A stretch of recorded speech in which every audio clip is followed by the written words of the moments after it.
We'll get going here in just a little bit.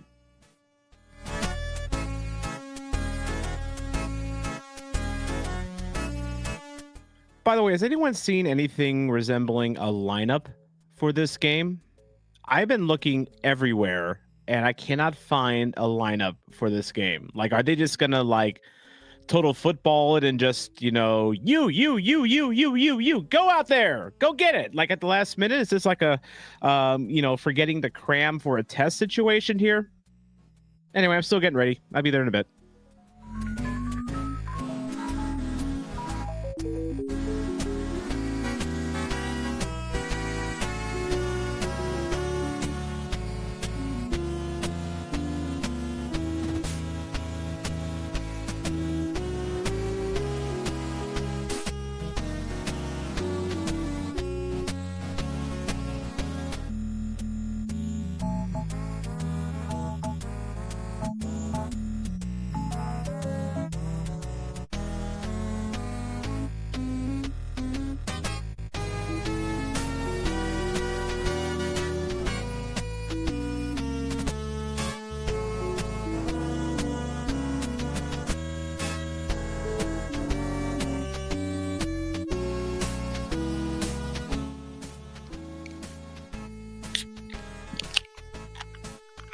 No, this is not an episode of Flyover Footy, by the way.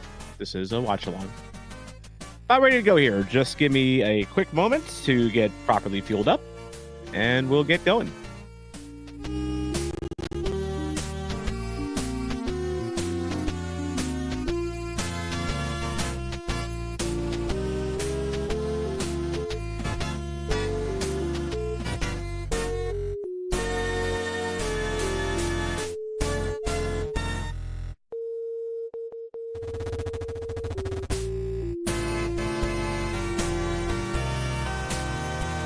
I can get it right on cue.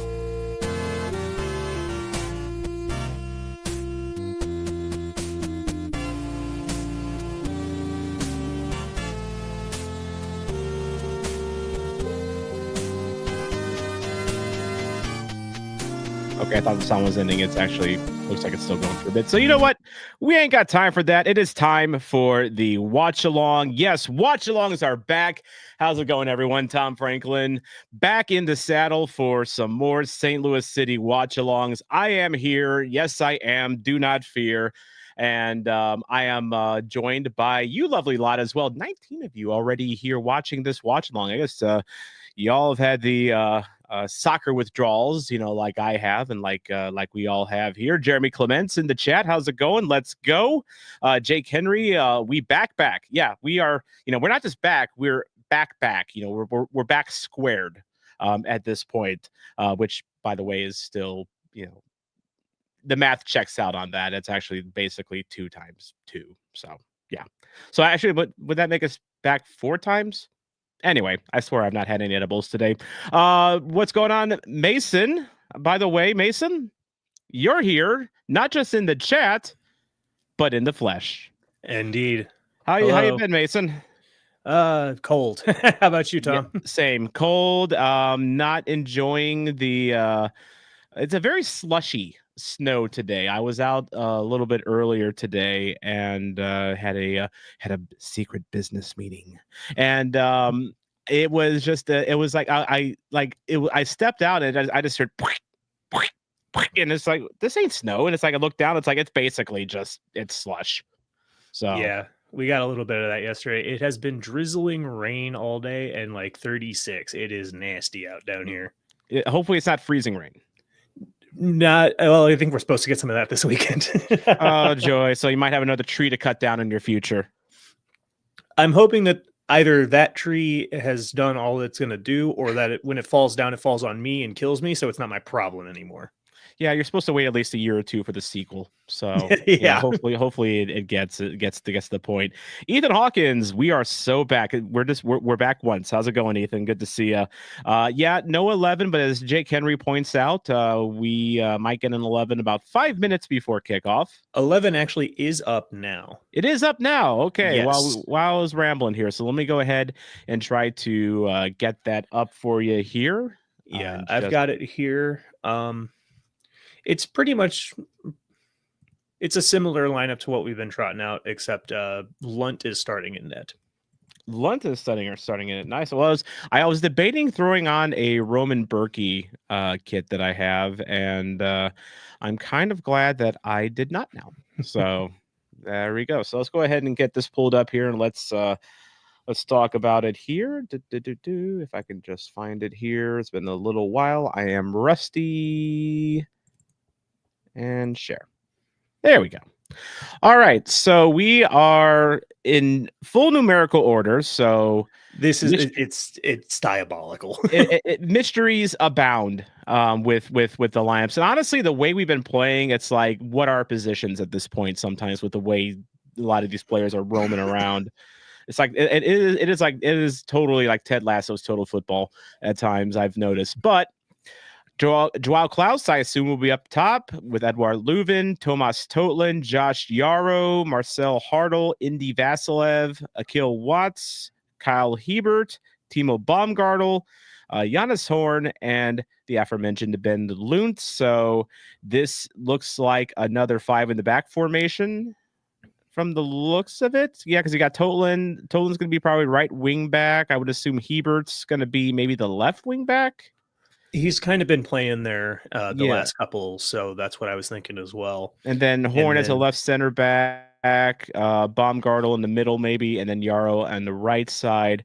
Leuven and Watts up the middle, probably Hartl, and Klaus towards the top with Vasilev. Okay, so it's like could be like depending on how deep they have, Indy could be like a 5-2-3 or a 5-3-2, or we'll learn together.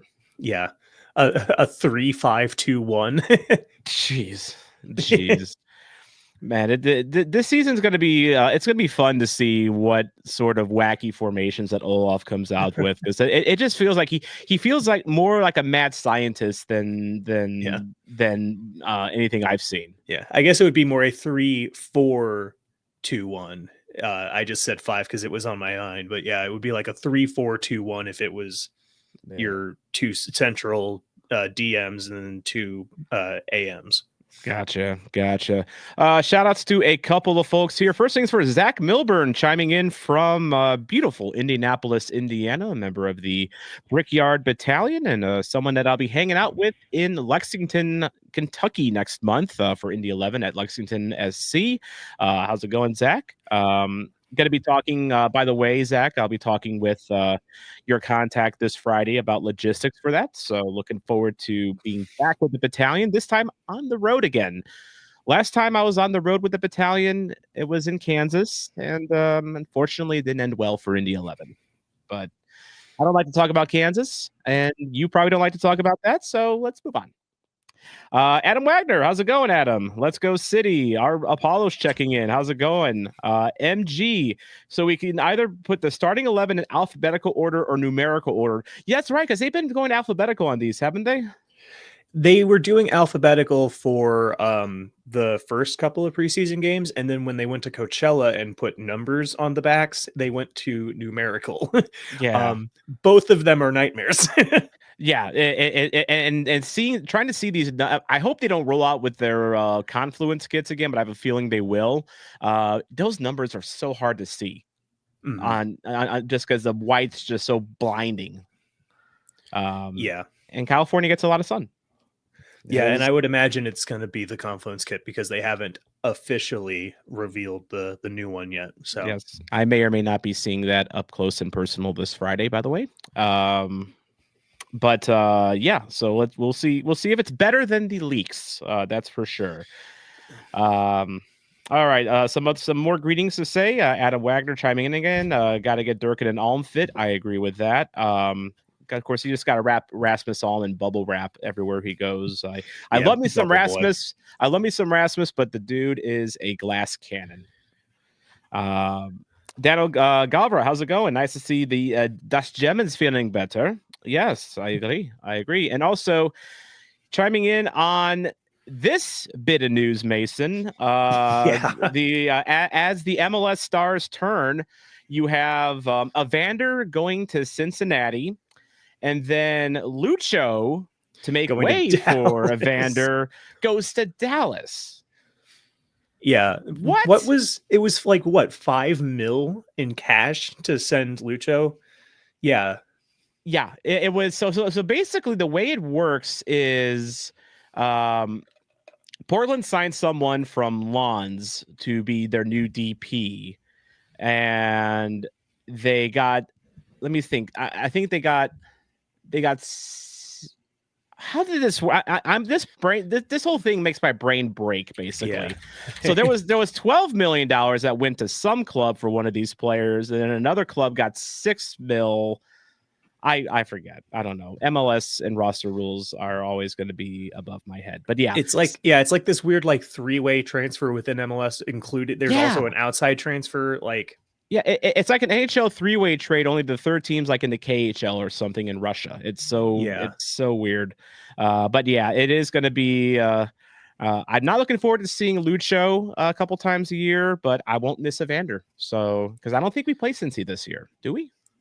I don't remember. I know schedule. we don't. I know we don't have a road game against them. I don't know if we have a home game against them. I'll have to look at that. By the way, in Indianapolis, just like you in Heron, it is cold and rainy in Indianapolis. I imagine it's cold and rainy a lot of places down here. So, whoops, I need to get this off before I get striked. There we go. But yeah, the game looks like they are getting going on the YouTube stream. If you don't have the link to the actual YouTube stream, you can, because they always make it unlisted. They want to direct people to the app, I guess. I just went ahead and posted that in the chat for you. So you can click on that and then you can keep me open and we can do our usual watch along thing. Yep. So, by the way, Chris Gebhardt, the Lord of St. Louis STLsoccernews.com, we do not play Cincy this year. So that makes sense. I believe, Chris. Yep. All right. So just for, I got to turn the game audio down a little bit. So I'm running the game through the same computer setup as the stream. So we'll see how this is kind of an experiment. I'm just working with my setup here. So let me know if I suddenly get like really laggy or if I start dropping frames because I'm running this and I'm running the game on the same machine. I just want to kind of see how I am also doing that. Yeah, we'll see. I think if I could upgrade my internet, Ryan, I would, but I cannot get fiber in Dogtown. I've been begging for fiber for years, but I think it's just because they would have to wire up the whole neighborhood. It's an old building. I'm guessing that's why they just don't bother. It's sad. Yeah. Paul Trelford, how's it going? Welcome to the watch alongs. I think this is the first time I've seen you in one of these, Paul. So welcome. Matt Baker might be also dropping by as well a little later on. Me and him were chatting today. So the erstwhile Matt Baker, a friend of Jake Nerwinski and and player agents everywhere. So all right, we are going to get going. So Mason, kickoff. We'll check in with you at halftime. All right, here we go. And I'm going to go ahead and get my timer going here. There we go. So we are, well, the clock on the game on the score bug hasn't started yet. So, but my clock is going to be more accurate than the score bug on the top left of the screen there. So, but yeah, here we go. We are back. This has been a long off season. I missed you guys. I really did miss you guys. But already New York City trying to attack. Well defended. Can we spring a counter? Up to Klaus. See Totland rushing in from the near wing. But foul, and it's going to be a turnover. So let's go City. That's right, Breakfast King. How's it going? My friend in Louisville, Ethan. My guy from the St. Louis City Boys podcast. And speaking of, by the way, Zach Milburn, if you're still in here, I did see Hunter Solty return to you to Indy here. That's a big deal for you guys. But Zach is with the Brickyard Battalion. Ethan is my buddy in Louisville that I will be going to the Lexington game with for the Indy 11 game. So, Ethan, Zach. Ethan. It's the world of soccer. We connect everyone across multiple cities. That's the St. Louis to Louisville to Indianapolis connection. You love to see it. Oh boy. I just saw something in the chat. Live from Doncaster, England, the CHALL. How's it going, Chal? Was able to actually watch the Doncaster FA Cup match yesterday. It was one of the rare games that was actually on a provider that doesn't stream via Potato. Daddy Live HD, excuse me. Unfortunately, didn't go too well for Donnie, but I mean, they battled. I mean, it was Crystal Palace, mid-table club. They didn't show any mercy to the Rovers in this one. They started a pretty strong lineup, to be fair. So, and I thought Donnie played well. I mean, it was League Two against mid-table Premier League. I mean, that's 2-0 is pretty respectable. So, and by the way, Chaw was at that game. He did a vlog on that game. You can go to his channel and check that out. All right, Zach, look forward to meeting you in Lexington next month as well. And I'll make a visit to Carroll this year at some point. I don't have a firm date yet on that. I have a couple ideas, but it'll probably be in the back half of the season when I actually visit Carroll. All right. See if there's any comments that I missed here. Yeah, good to have you here as well, Paul. Glad to be here. Yeah, Chris clarifying, because my math is fantastic. 12 mil for Evander to Cincy. So Cincy paid 12 mil for Evander, and then Dallas paid just 5 mil for Lucho. So I feel Dallas got a good deal on that, actually. Daniel Berkey, how's it going, Daniel? I was watching Hope Berkey's weather forecast for this game. Not as sunny in California as it has been, and I can tell because I can actually see the back of the players' jersey numbers. I can see the jersey numbers on the backs, and that's refreshing. It's still not the easiest. It's still. I mean, that white still really bleeds over, but it's getting there. But yeah. I'm enjoying what Hope's doing. By the way, Hope Berkey, and that is her actual name. Hope Berkey has a new YouTube channel and Instagram. It's the Berkey Breakdown. You can check that out.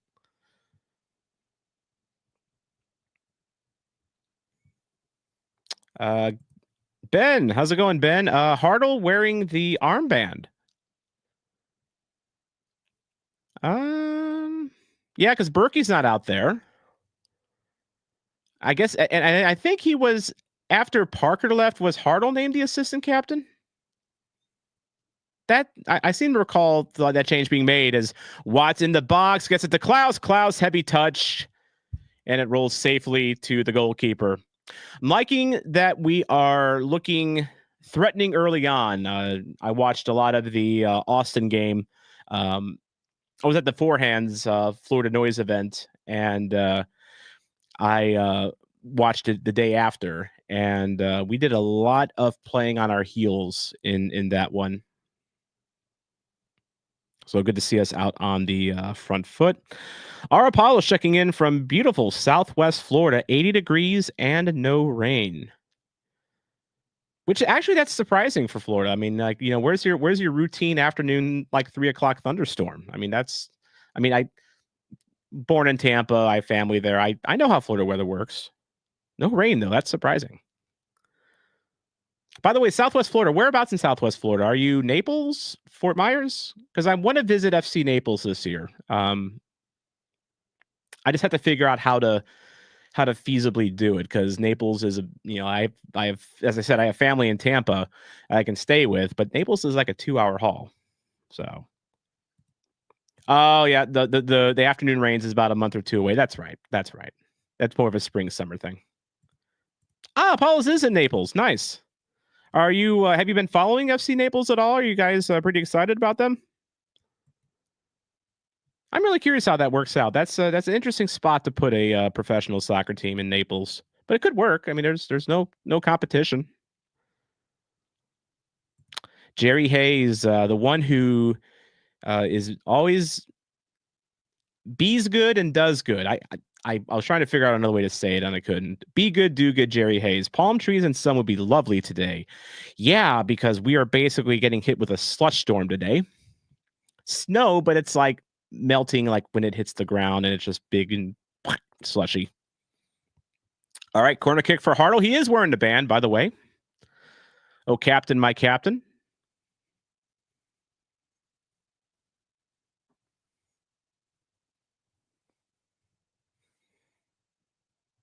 Little shimmy step. Hartle into the box. Tries to find a head. Oh, it's a foot of Vasilev, and he just misses. Good look, though. Good look. Looked like he hooked it a little bit. Good start, though. Very good start. Yeah, that was in honor of Nukvi Thorson, not being on the club. I mean, we need someone to be like our designated shank master. So maybe Indy's applying for that. Maybe he's applying for that. I know that was mean. I'm sorry. I'm sorry, all you Thor fans. Also, the camera is not level. This camera is not level, and it's bugging me. There's a tilt. There's a little bit of a tilt to it, and I don't like it. At least it looked very, when they showed the center, when they were pointing out right at center field, it looked like it had a downward left slant to it. Like, yeah, you see what I mean? It's not level. Anyway, Watts running uphill, at least on my screen, tries to center it, does, shot, Hartle scores! Whoops, wrong one.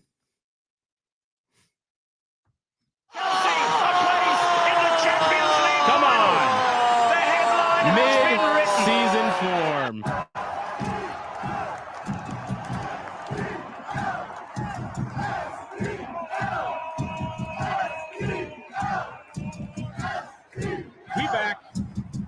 We're back.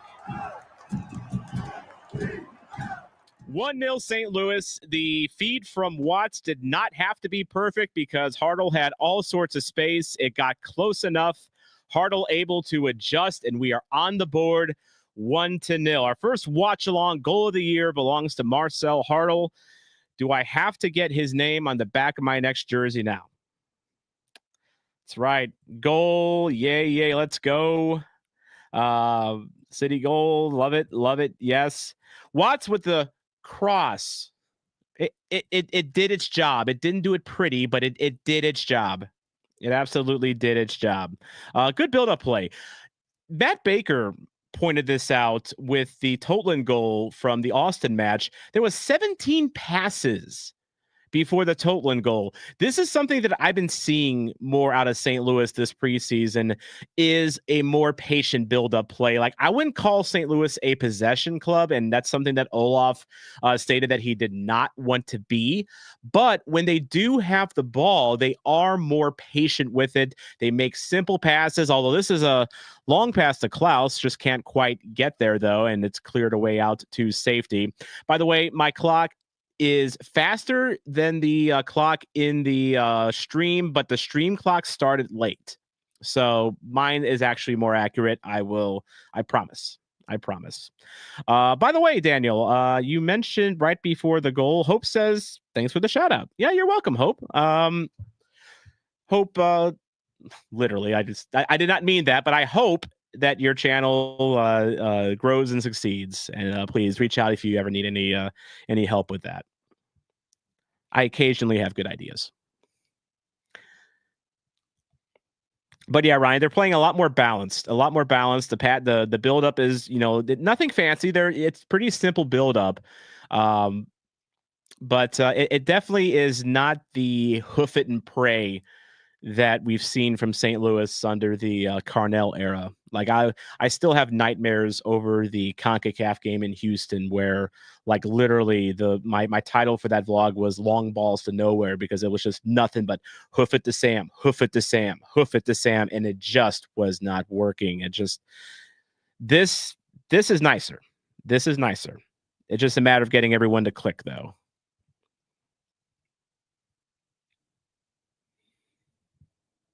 Brian's postulating that maybe the field is tilted because again, my camera looks like it's not balanced, but maybe it's the field.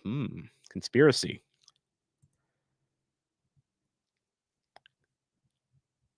I've definitely seen some lower league fields that were not level, in England and just around the world in general.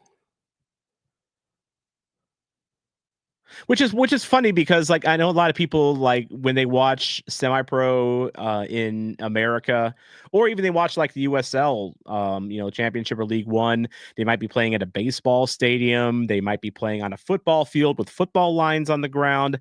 At least the field's level. At least we know that the field is probably level for most of these fields that they're playing at the pro and semi-pro level.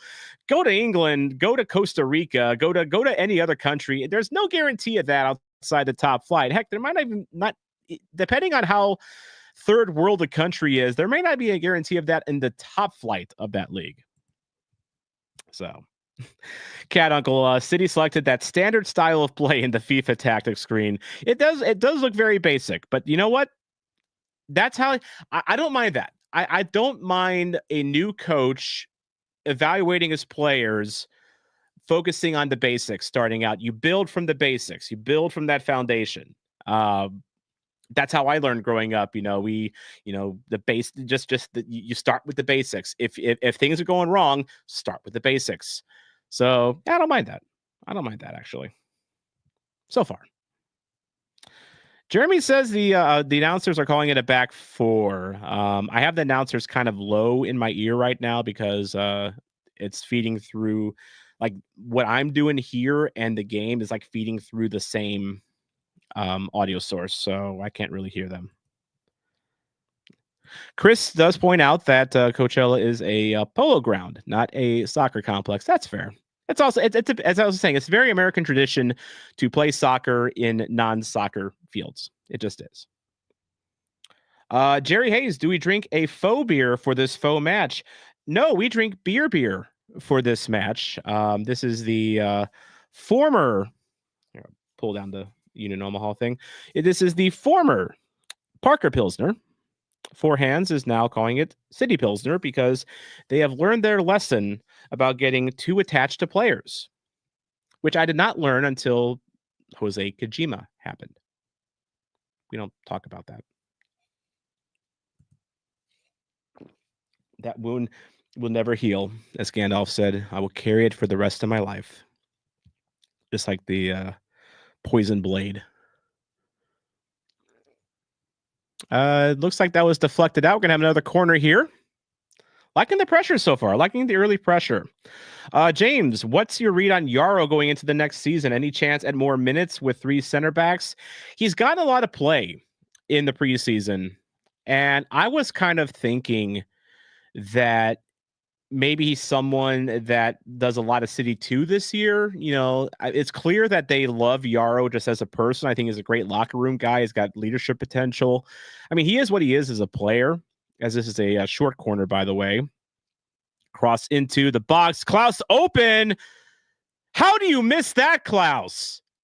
The world was your oyster and you just missed. Was he offside? Well, he wasn't offside because he would have whistled it. Was Klaus surprised he got the ball there? Yeah, Paul, he needs to finish that one. Like, you're on the doorstep. Like, what are you doing? Hey, yeah, he just popped it right into his chest. I want to watch this replay. So Hartle back to Leuven. That was a good setup. What was that?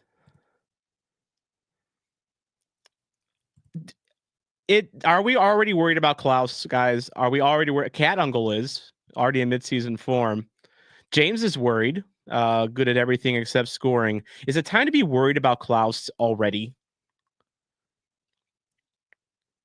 Another one. Klaus already in 2024 form. Klaus is such a weird one. He just missed off his foot, more or less. I mean, at least he didn't shiv it into the seventh row. Like what tends to happen. Ryan Fairley makes a good point. Talking about the growth of soccer, Perryville has a crazy amount of dedicated soccer fields. Can't think of another small town in the U.S. I've been to with that much space exclusively for soccer. I'm sure there's places. You could ask yourself if. I wouldn't call St. Charles a small town necessarily, but like St. Charles FC, who got to take a drink for St. Charles FC, by the way, because they're done in the USL2 and USLW. It's an unofficial but official confirmation on that, by the way.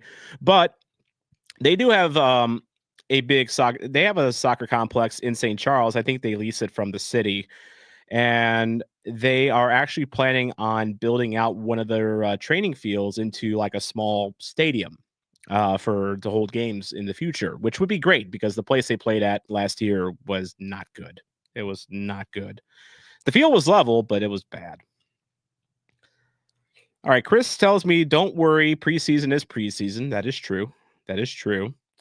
And Aaron also says it's preseason. We just need to relax. In July, we worry. This is how I relax. This is why beer exists, so we can cope. Imagine how many beers I drank when DC United stole Jose Kojima from us. My liver remembers. Kojima. Anyway, I saw that the beat guy for DC United tweeted about how great of a game Kojima had today for DC United. I'm happy. Great. I just wish he had that for us. Anyway, sorry, I'm done. Moving on. Moving on. Anyway. By the way, shout out to producer Mason working in the background, making sure that the bottom banner is updated because I totally forgot. I'm in mid-season form right now.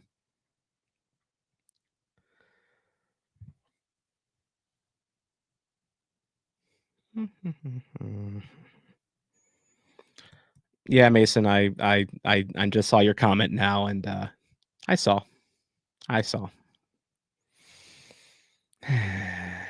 But anyway, to James's point about Yarrow, I think he's cycled in. It looks like that he might be a main roster. I don't think he'll be a steady starter, but it sounds like he's going to get some time. And the good thing about playing with a 3 center back formation is that it allows for players that might have deficiencies, to still get their time. Like if you have, like, say for like one of Timo Baumgartel's big abilities as New York is counter pressing here, or counter attacking rather.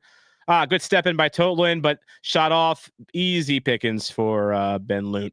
But one good thing about playing with 3 center backs is that you can counter each center back's deficiencies. Like, for instance, Josh Yarrow, not a progressive passer in the slightest. He is your, textbook, stay at home, no nonsense type of defender. He's not going to do anything fancy for you. Whereas Timo Baumgartel, who he's playing next to today, has a reputation for being a good progressive passer and, good with the ball at his feet. So you pair those two together, they counter off, their deficiencies. And then you have a third center back, that can offer what he has to offer, which in this case would be, I believe, Giannis Horn's probably playing left center back, if I'm not mistaken. Yeah, it looks like Horn's at left center back. Oh, good long ball to Totland. Totland scored against Austin, but he feeds it off here to Indy at the key, drops it back.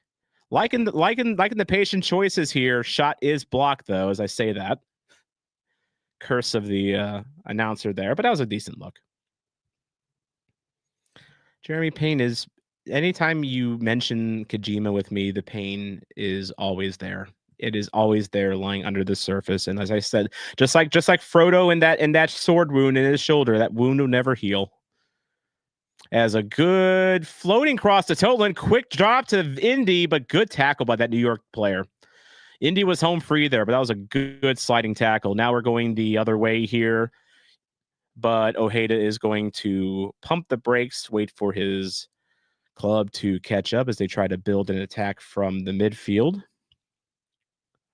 Yeah, I held off a little bit too long on that. I could see us playing a 4-2-4, honestly, at some point. I can totally see that. I'm sure it's one of many Olaf's many tactical arrangements in his toolbox.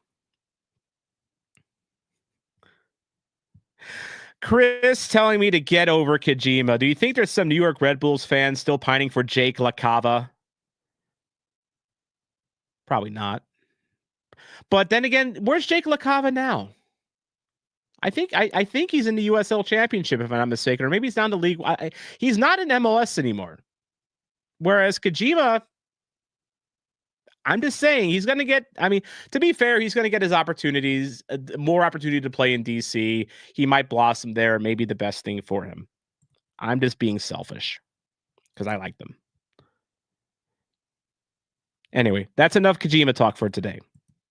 Even though Jerry tells me never to give up, I am going to give up on the talk. Yeah, LaCava's in San Antonio. You know, Sam Adinarin's old stomping grounds.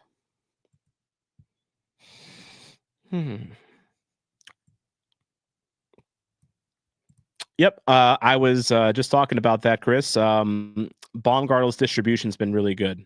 I like how composed he is, and I like he's made good choices with distribution. I like it a lot, and I'm really excited to see what he and Kessler can do in that regard. That's because Kessler's another good one at distributing. Oh, bad touch, and it's gonna go out for a goal kick.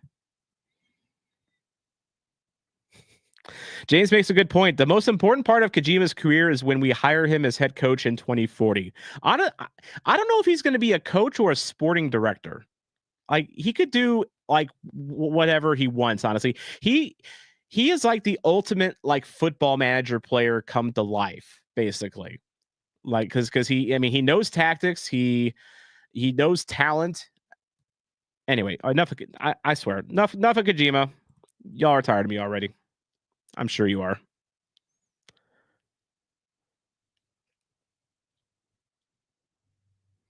Still trying to get it to Klaus. But New York had it defended. So we're still not afraid to lump it and make long crosses. I mean, when the situation warrants it. It's not total tiki-taka.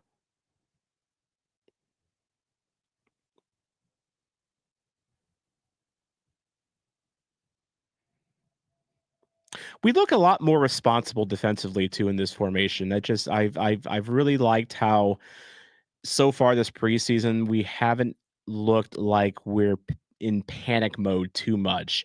Now, I will say in the Austin game, Bakari, their left winger, was causing issues, but that's because he's Bakari and he's their version of like a Celio, where it's his job to unlock defenses and put pressure on defenses. But for the most part, but the desperate chasing, we saw that a lot last year where it just felt like we were constantly, chasing down an attacker, with the ball in the final third. Like I haven't seen a lot of that, in this preseason. I'm very encouraged by how we look there. But as James points out, we'll still press. We will absolutely still press you.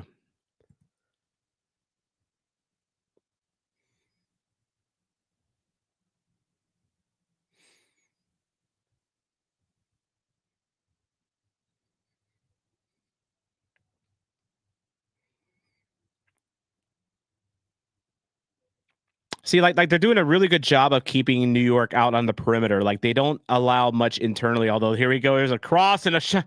Why do I say anything? Why do I say anything? Literally, as I said, we're doing a good job of keeping them outside of the box. Whoops! They hit the crossbar in the box. But like you saw how New York had to kind of work for that opportunity, though. Oh man, I'm in midseason form. Yeah, crossbar. Ugh.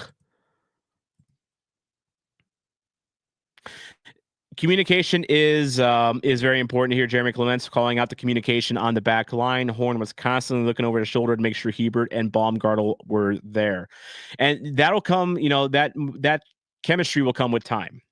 Horn came midseason last year. Baumgartel came in the offseason. That'll come with time. They'll have a sixth sense of knowing where each other are. Like, I was very impressed when I saw Nilsson and Kessler play together last year, because those two almost felt like they had a shorthand already with each other. I like this idea from James. New TIFO idea: freedom of the press. And it's Klaus and Leuven and whoever in powdered wigs. I like what you're going for there. I like what you're going for there.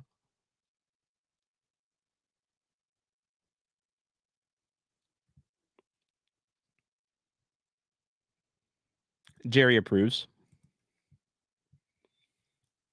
By the way, just heads up, I'm going to have a little bit of a post game after this. We will be doing the player rankings for this game. So we're gonna open up Tier Maker. We're gonna rank the players, whether they smashed it, if they were good, they were okay, they were bad, or if they were just absolute trash. So it's something that I announced in my preview video. It's an idea that I took from Redmen TV. It works for them pretty well. And it's a way for you guys to get involved in the post game chat as well. So we're gonna try that out here after this game. The first ever player rankings for St. Louis this year. That's going to be hopefully a regular feature on this channel this year. Hopefully it goes well.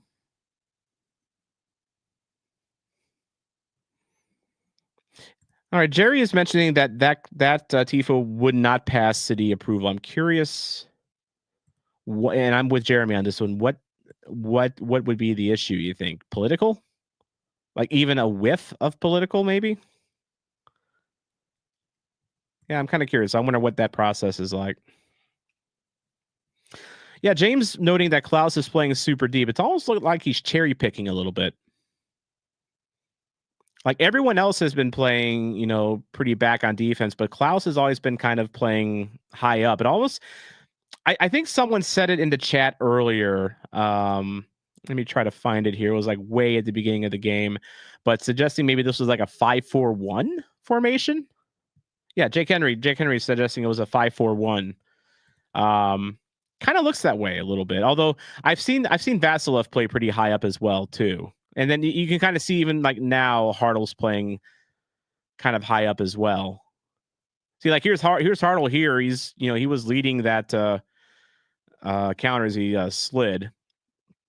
Vasilev now with the ball, getting it over to Totlin. Totlin's gonna patiently wait to build up. Vasilev harassed, but still gets it up to Akil Watts. We have seen a lot of Akil Watts this preseason, I feel like. And he's been playing as a center mid too, which I think that might be why, just because our center mid depth is kind of haggard a little bit.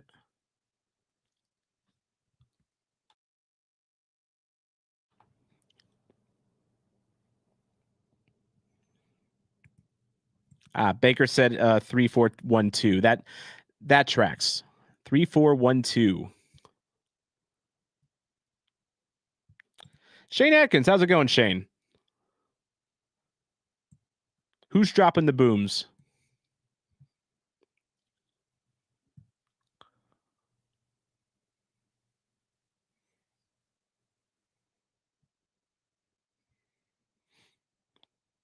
So a little bit of analytical analysis, which is redundant, I realize, from Jeremy Clements. That's why he does these things and I don't, because I'm not smart.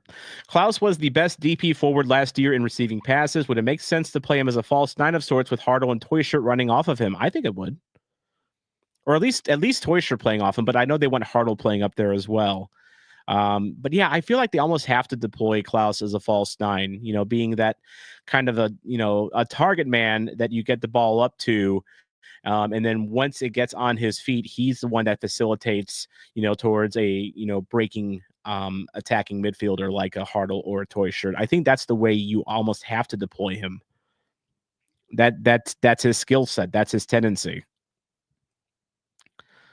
Vasilev also pressing up there. But the goalie gets it out to midfield. Bit of a tangle there on the left side. No call.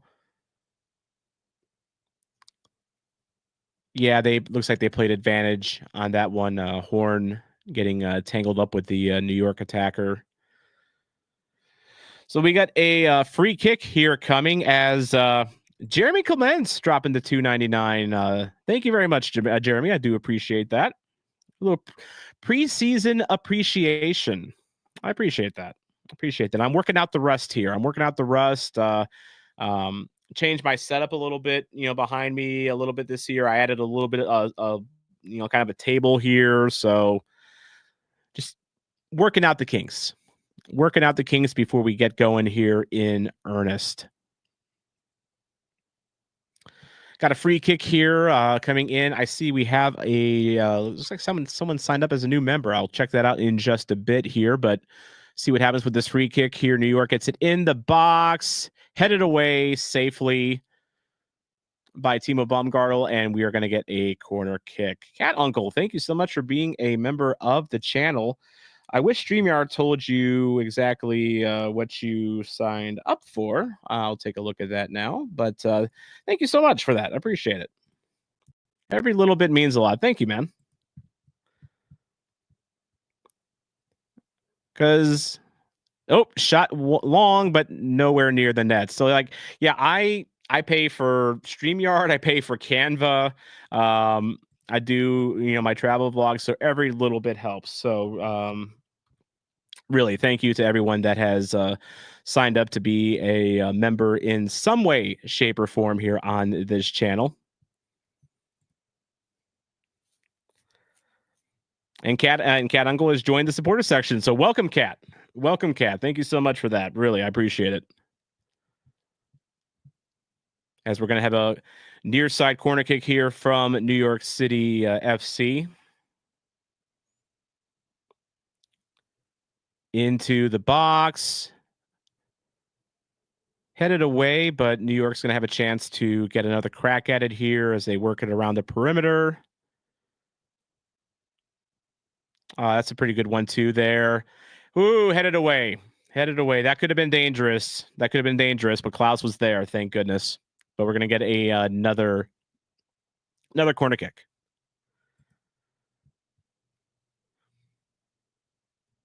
Yeah, Vieira with a really nice cross in the box. So it just happened to find Klaus, but there was 3 New York players there that could have. There we go. Speaking of New York players putting a head on it, right at Ben Lund though.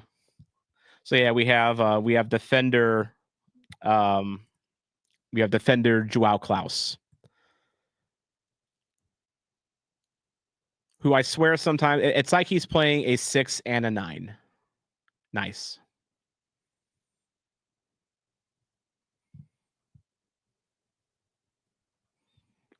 But I think long-term, Cat Uncle, I agree. At false 9, Klaus is should be the move, 100%. That's the best way to deploy him.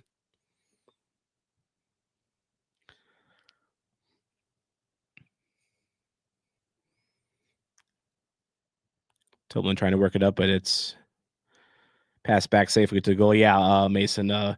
He's diversifying his skill set for his LinkedIn page. He's doing all those badges and certifications, to add to his LinkedIn.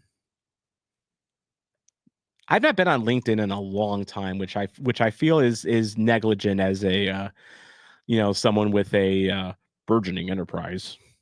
Burgeoning, right? But yeah, I feel that's negligent on my part. But do they still have those courses that you can you do the courses, and if you get a high enough score, it goes on your LinkedIn as hey, this person's good at graphic design, or this person's good at scheduling, or whatever. Oh, we have a new member from Indianapolis, Zach Milburn, joining. Thank you so much, Zach. By the way, Zach Milburn admitted earlier that he is a New York City FC fan. Totally fine with that. I mean, they got nothing against them personally. I mean, I know they're owned by Citigroup, and I know we're supposed to hate all things Citigroup, but I don't know. They haven't done me any wrong. But thank you very much, Zach. I appreciate that. Yeah, the LinkedIn learnings. That I think that's what I'm talking about. But yeah, as Mason, LinkedIn's mostly a website where middle managers post unhinged screeds now. That tracks. That does track. But yeah, Zach, thanks for joining the supporter section. As we're going to have dangerous free kick just outside of the box here. So basically, a little baby corner coming up here. Not liking all these corners and free kicks that New York's getting all of a sudden here. It feels like they've really, I would say, tilted the field in their favor, but according to the camera, it's already tilted in their favor because they're technically going downhill according to the camera. Ooh, and that one is just a bit outside. Tried the corner, missed. Rest in peace, Bob Uecker, by the way. Salud.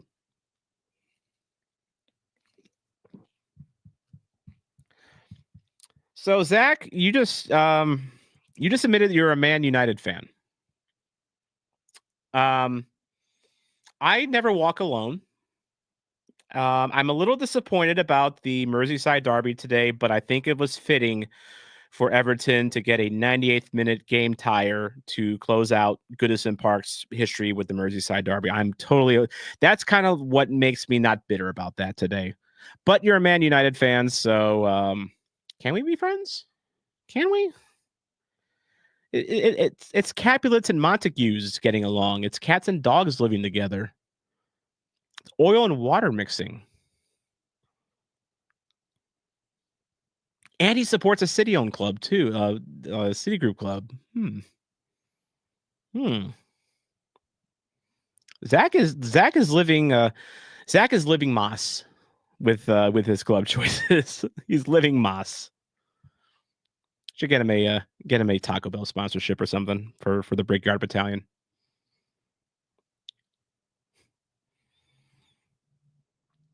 City Boys on LinkedIn as a half joke, half serious. I mean, yeah, why not? What's the worst that's going to happen?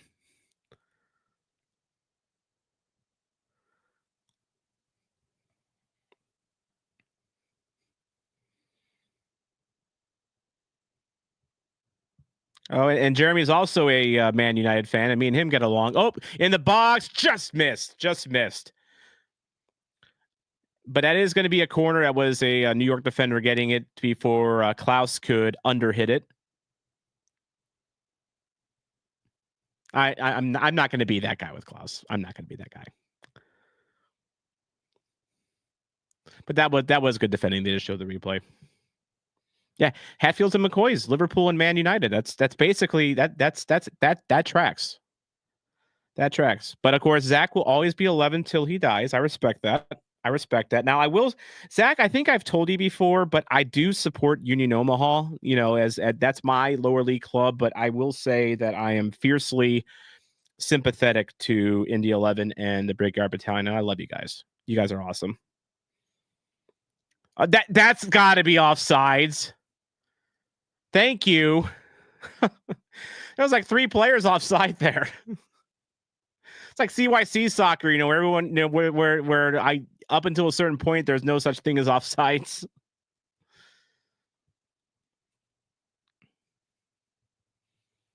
Raj went nuts at the match. I'll have to check that out from Men in Blazers afterwards.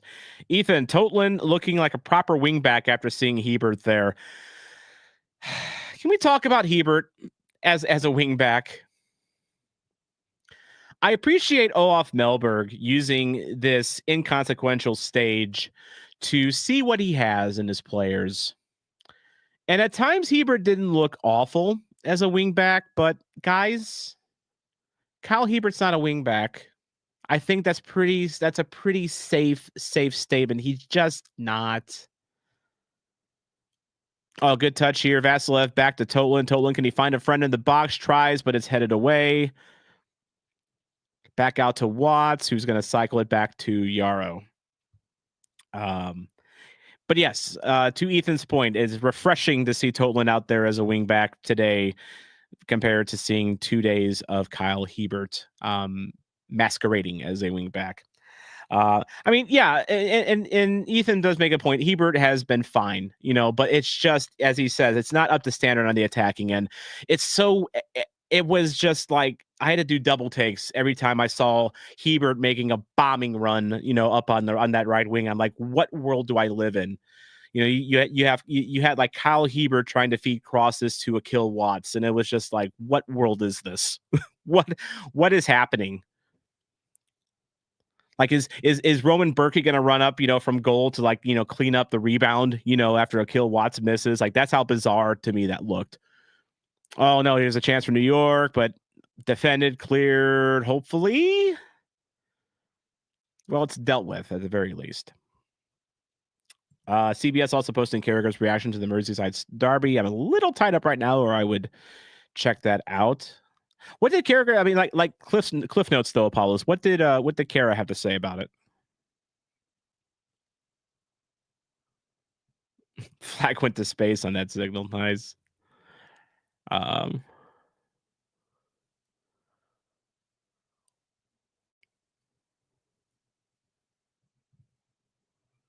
Yeah.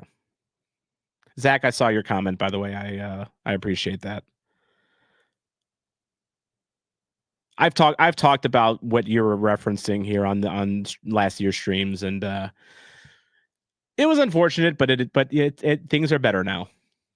All right, Watts here feeds it in the box, trying to get to Vasilev, can't quite get there. Cleared away. Is it a corner or is it going to be a very deep throw in?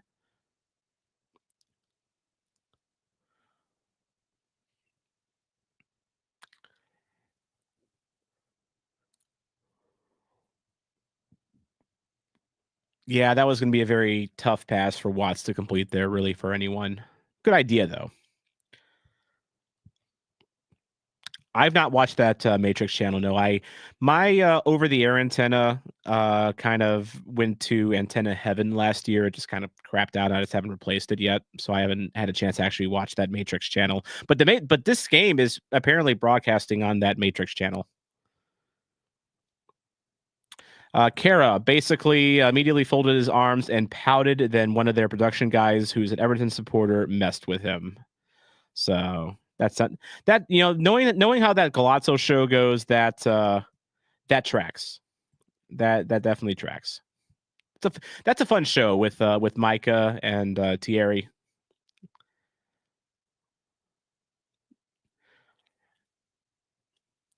Ask those three their feelings on Brest. The French club, not. Never mind.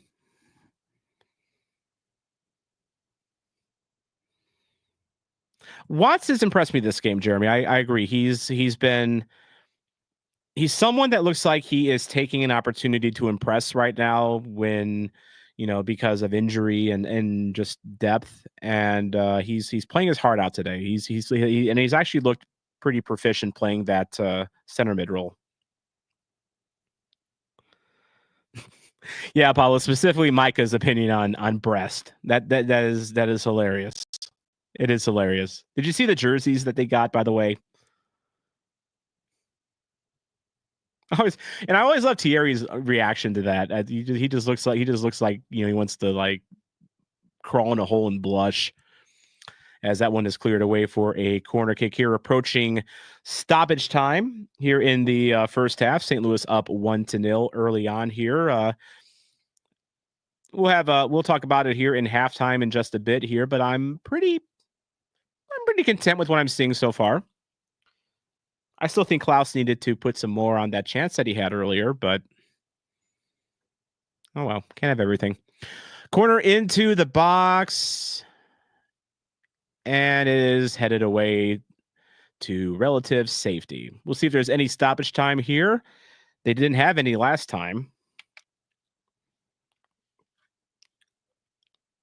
I'm going to stop my clock there for now so we can resume it for the second half, by the way. But it looks like we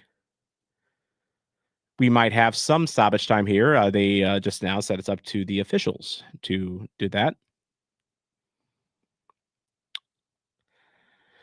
Jerry makes a good observation here. Indy's national time with world-class coach pushed him up a couple levels. Looking forward to seeing him cut time on the pitch this season. Indy's an interesting case because I thought there were times like when I was talking to people about who St. Louis City should have protected for San Diego and who shouldn't have. You were very hard pressed to find a lot of people saying definitively protect Indy, protect Indy. You didn't have a lot of that because it kind of looked last year that Indy was just going to be like a good depth, kind of a, jack of all trades, master of none type of a forward, but like not a superstar, no one that wows you. But this preseason, as Jerry has pointed out, Indy looks like a new man out there. I don't know if it is just, the advice and, tutelage that he got briefly with Poch, or if maybe just the experience gave him just a whole new level of confidence. Also, he gets to work under a new coach. Maybe Olaf is deploying him better, maybe more into his strengths than he was before. But I've been very impressed with Indy so far. I have been very impressed by him.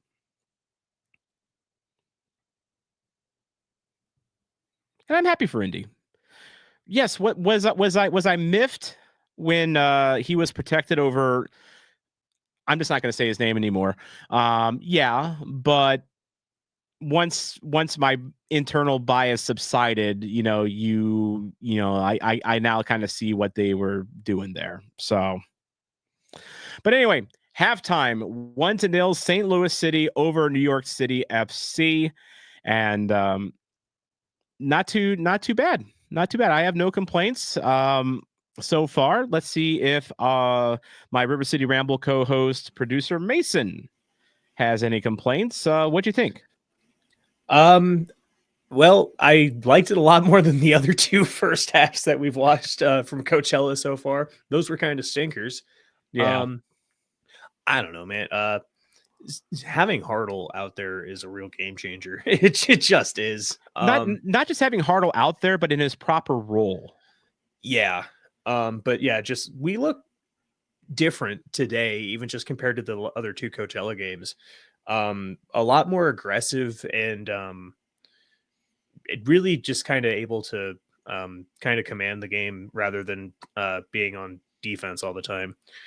That miss from Klaus is tough, but that was a really tight end volley. And I don't really actually know what else he could have really done with it. It looks really ugly. It looks like he completely misses a sitter. It looked like that he was, for lack of a better term, over the ball by the time it got to his feet. And like, if you know anything about physics, like if you're standing like directly, like leaning over the ball, it's kind of hard to get anything on it. And I just don't think he had the right body positioning. Yeah. But he also like, he hits it on the volley, right? So he basically would have had to like stamp on it to like push it into the dirt to get it like to 5-hole him. I don't know. I don't really know what he could have really done with that, but it looks nasty. It looks like he really whiffed on it. I don't know.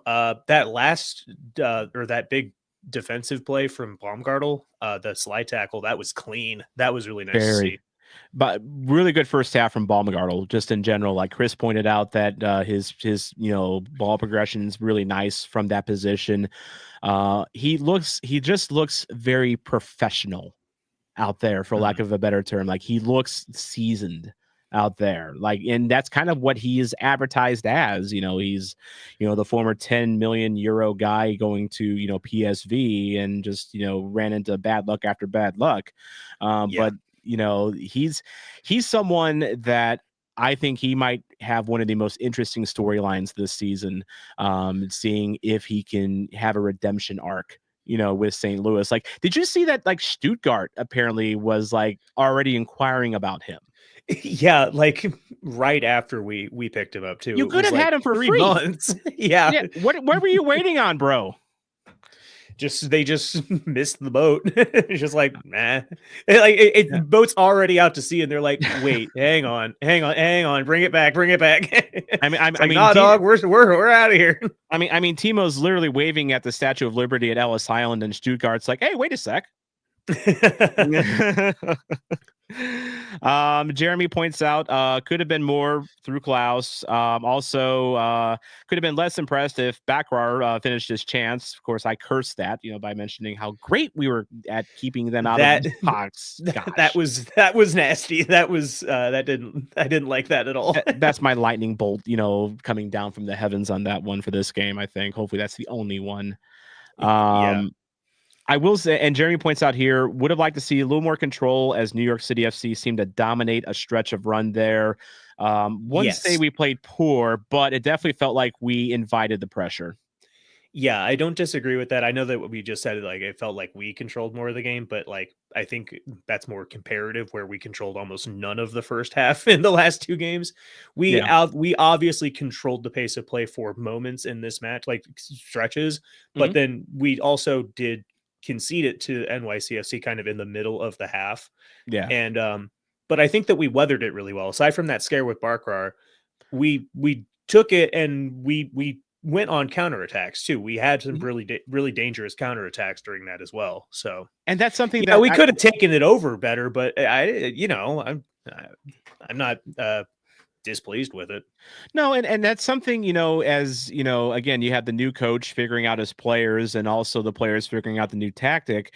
You have to find out in situations like this whether you can withstand counterattacks and, pressure in your own zone in this new formation in this type of way. So like I don't mind them playing kind of maybe on their heels a little bit towards the end of the half, because you need to figure out whether, for lack of a better term, they do have that dog in them on defense, and this is kind of the way, this is the avenue you do that from. So I wasn't too displeased with that.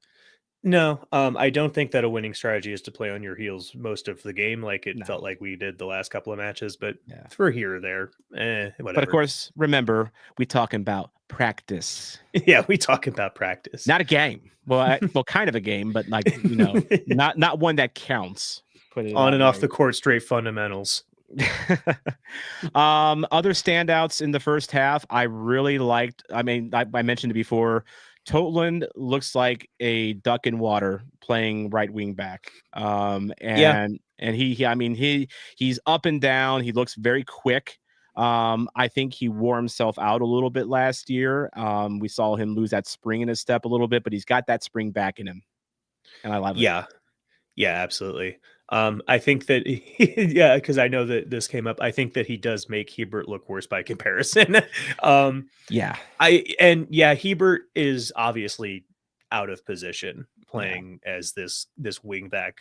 I think that he's doing okay, but he Yeah. obviously works better as a stay at home defense left back, Can and we there just isn't really room for him there right now. Can we just accept that Hebert is what he is? I mean, it's like with Yarrow. He's Like, supposed to be center back. yeah, They've completely abandoned that. they have played him as we're getting a really nice close shot of the groundskeeper here. Working the Yeah, sprinklers here, he's action loving life. groundskeeping here. Looks very Yeah, comfortable, by Action the News way. 5. Action News 5, love it.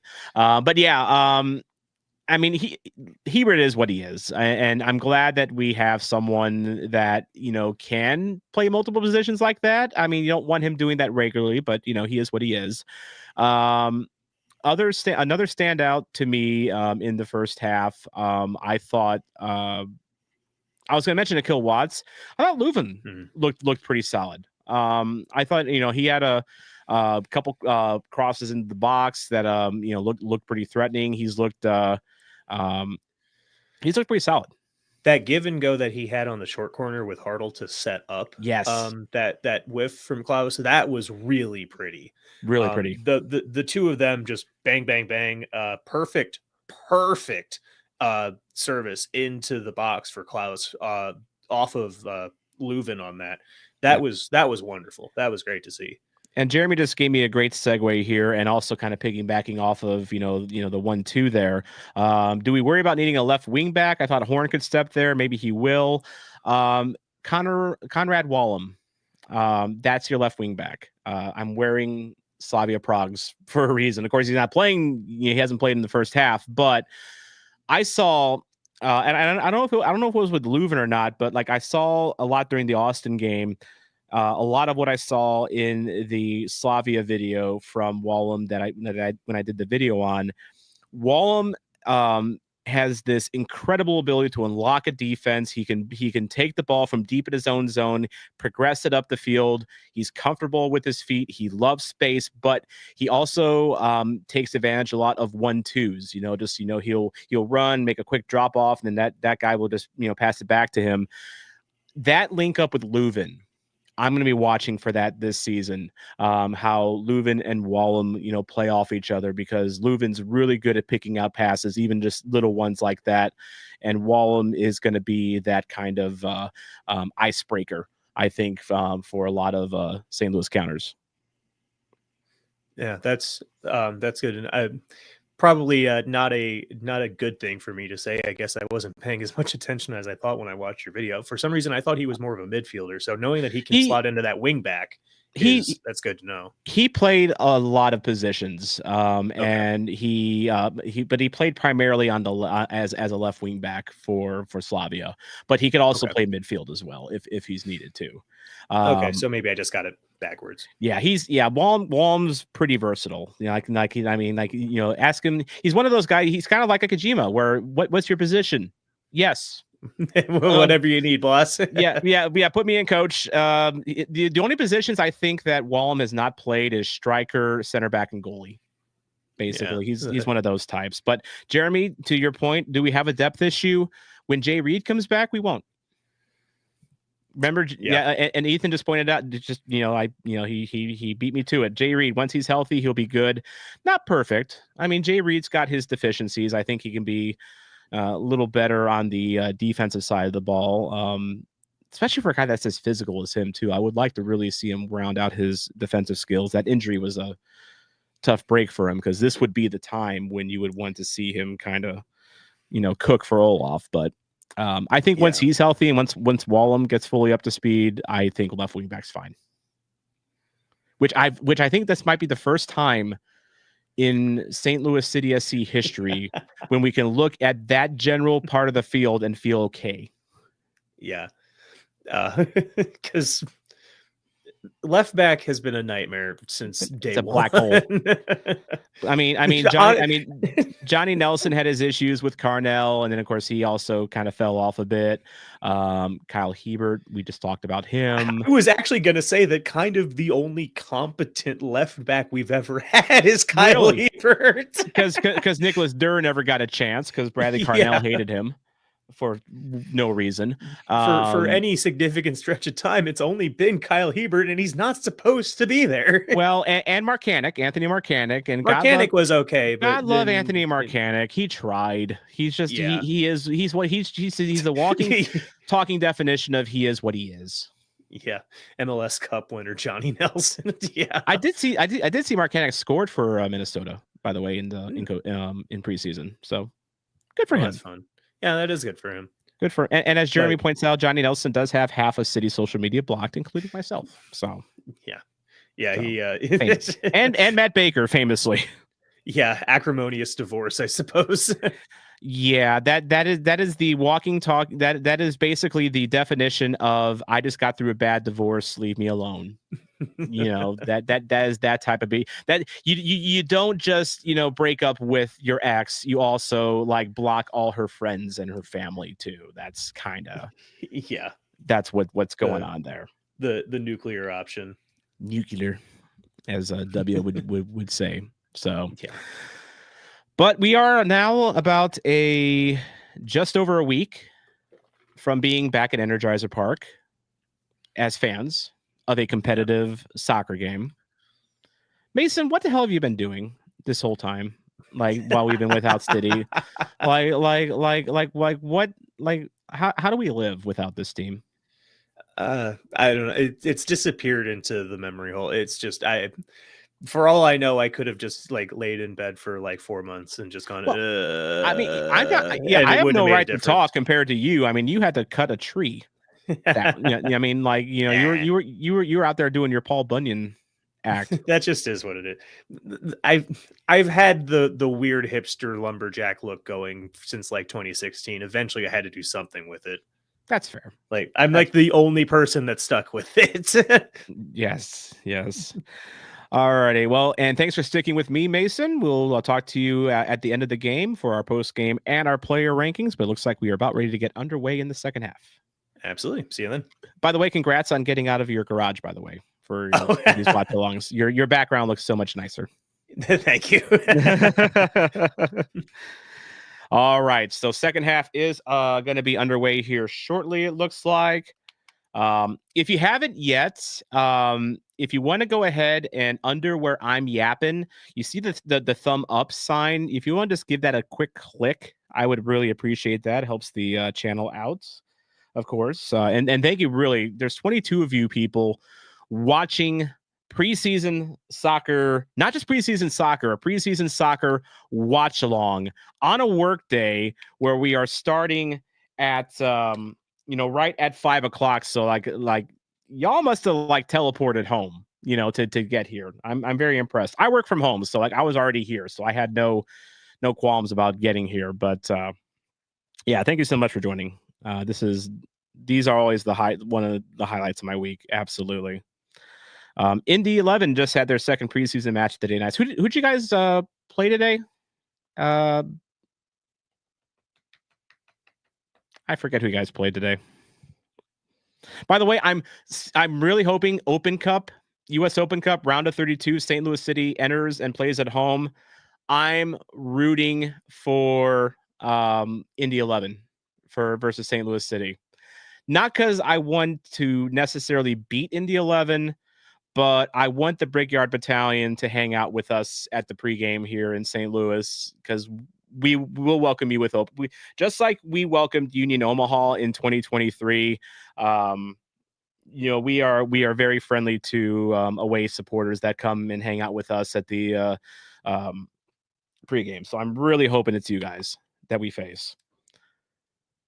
All right. So the clock again is a little late to start on the stream, so this is more accurate, but you get the idea. They played the Riverhounds. Gotcha. How'd you guys do today? Also, a reminder that Indy is an hour ahead of us. They are in the Eastern time zone. I lived in Fort Wayne and South Bend for a combined 4 years, so I should know that. Wholesale subs here, apparently. We'll try to figure out who came in here. I see Cam Silly out there.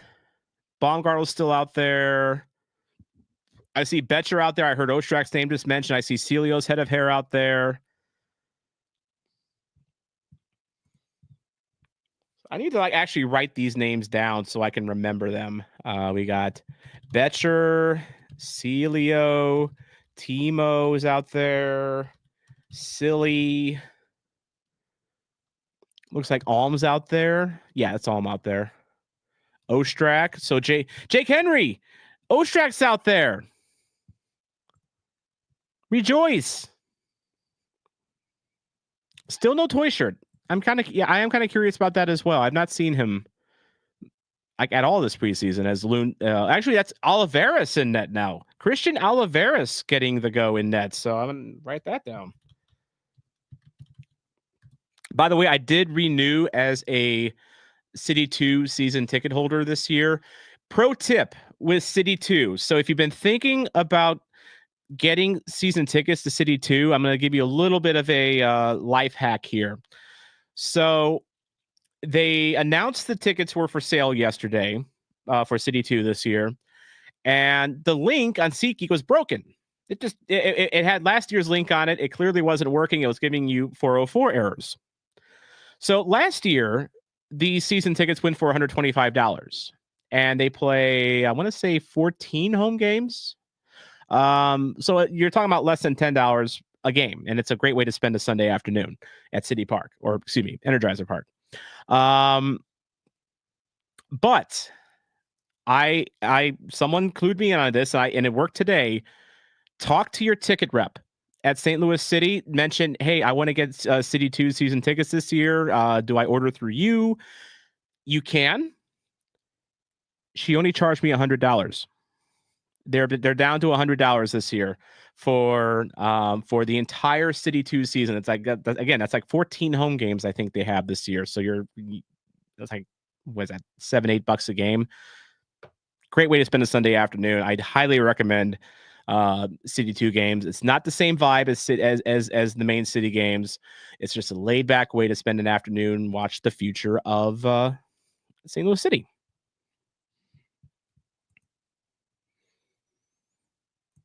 Now, granted, I do live like 3 exits down from where Energizer Park is in the city. So like, it's really easy for me to get to the games, but obviously, you have lives and I totally get that. So maybe it's not for everyone, but definitely check out City 2 this year, guys. It's good soccer. City 2 went to the semifinals of the Next Pro last year. They're going to have another good squad this year. Probably going to have Miggy Perez down there.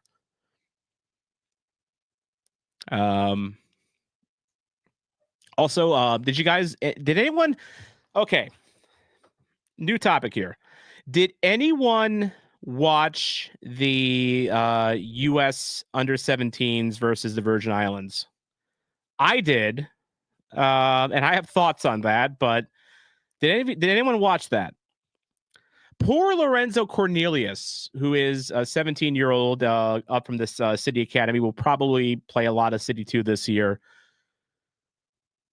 U.S. under 17 scored 22 goals. Lorenzo Cornelius had 0 goals, but it wasn't for a lack of trying. I haven't seen worse luck out of an attacker than I saw from Lorenzo against the Virgin Islands the other night. The poor guy just could not. Yeah, I know, Kat. Very, very close game. Very close game. They gave us a real fight. And then the alarm clock went off, and then reality hit. But yeah, Lorenzo played against the Virgin Islands. He actually looked good. He had a couple assists. He looked he's a left winger, so like Makai Joyner was last year. He played left wing, and he's gonna be a fun guy to watch for City 2 this year. I think he actually got 3 assists. Thanks, Jerry. Betcher, deep shot, just wide. Good attempt by Simon Betcher of St. Louis University. Had the pleasure of doing some stadium announcing during his time at SLU during the Atlantic 10 and NCAA tournament, and called a couple of his goals. Good player. I knew it then, and I know it now. He's a good one. Brian watched about 6 goals in 5 minutes. That's about accurate. But the thing is, the U.S. under 17s, they tied the Kansas City Chiefs Super Bowl output. Kansas City had 22 points in the Super Bowl. Under 17s at 22 goals. I joked about it like on Blue Sky, oh, they're on pace to beat the Chiefs, but I didn't think they would actually get to the Chiefs level, but they did. It was impressive and also disturbing, if that makes sense. Jason Wyrick also watched the watching under 17s game. By the way, tell Jason to finish up with my jersey, please. He'll know what I'm talking about. I'm kidding, because I told him I would pick it up from him at the Lexington game, but I sent him an Indy 11 jersey that I found online that had some rando's last name on the back. That's why I got it for cheap. And he was going to put a new nameplate and like a zombie name over it. And I know he's been busy. I know he's been hectic, but just want to give Jason a little, hey, Zombies jersey, what's up? But again, I'll see him in March 22nd anyway. So whether he's got it done or not, it's no big deal. Okay, so Jeremy, now that we're getting serious, ins are Alm, Betcher, Silly, Morales, the trialist, Oliveras, Ostrak, Pompeu, Wenzel, and Zielinski. I recognize Zielinski's buzz cut out there.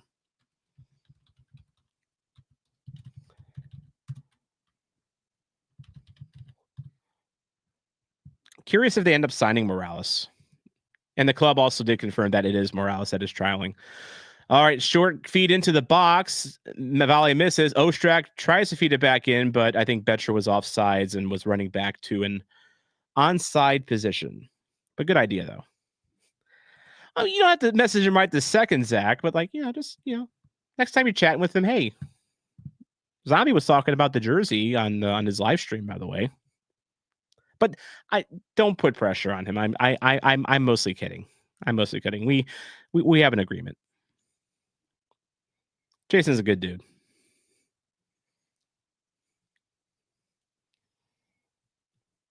JT, bring in Seti. He's out there. Oh wait, no, Seti. I'm sorry. I thought for some reason I said Celio. Celio's out there. Seti's not. I'm guessing. And as who mentioned that earlier? Ben mentioned hoping that the groin injury isn't serious. I really hope so too. Because if I was getting the 2025 kit, which I might be now, by the way, I might see something on that, in the coming days. But if I were to get a City kit, I'm debating between 3 players. By the way, Morales is 24, by the way, wearing number 24. I was debating between 3 names. I was debating Seti, Betcher, or Mackay Joyner. Joyner would be the gamble. But that's how much I believe that's how much City 2 I watched last year. That's how much I believe in Joyner. I think Joyner is a good one. But that one feels like a bit of a risk, I will admit. But if you were to get the City kit this year, what name are you putting on the back?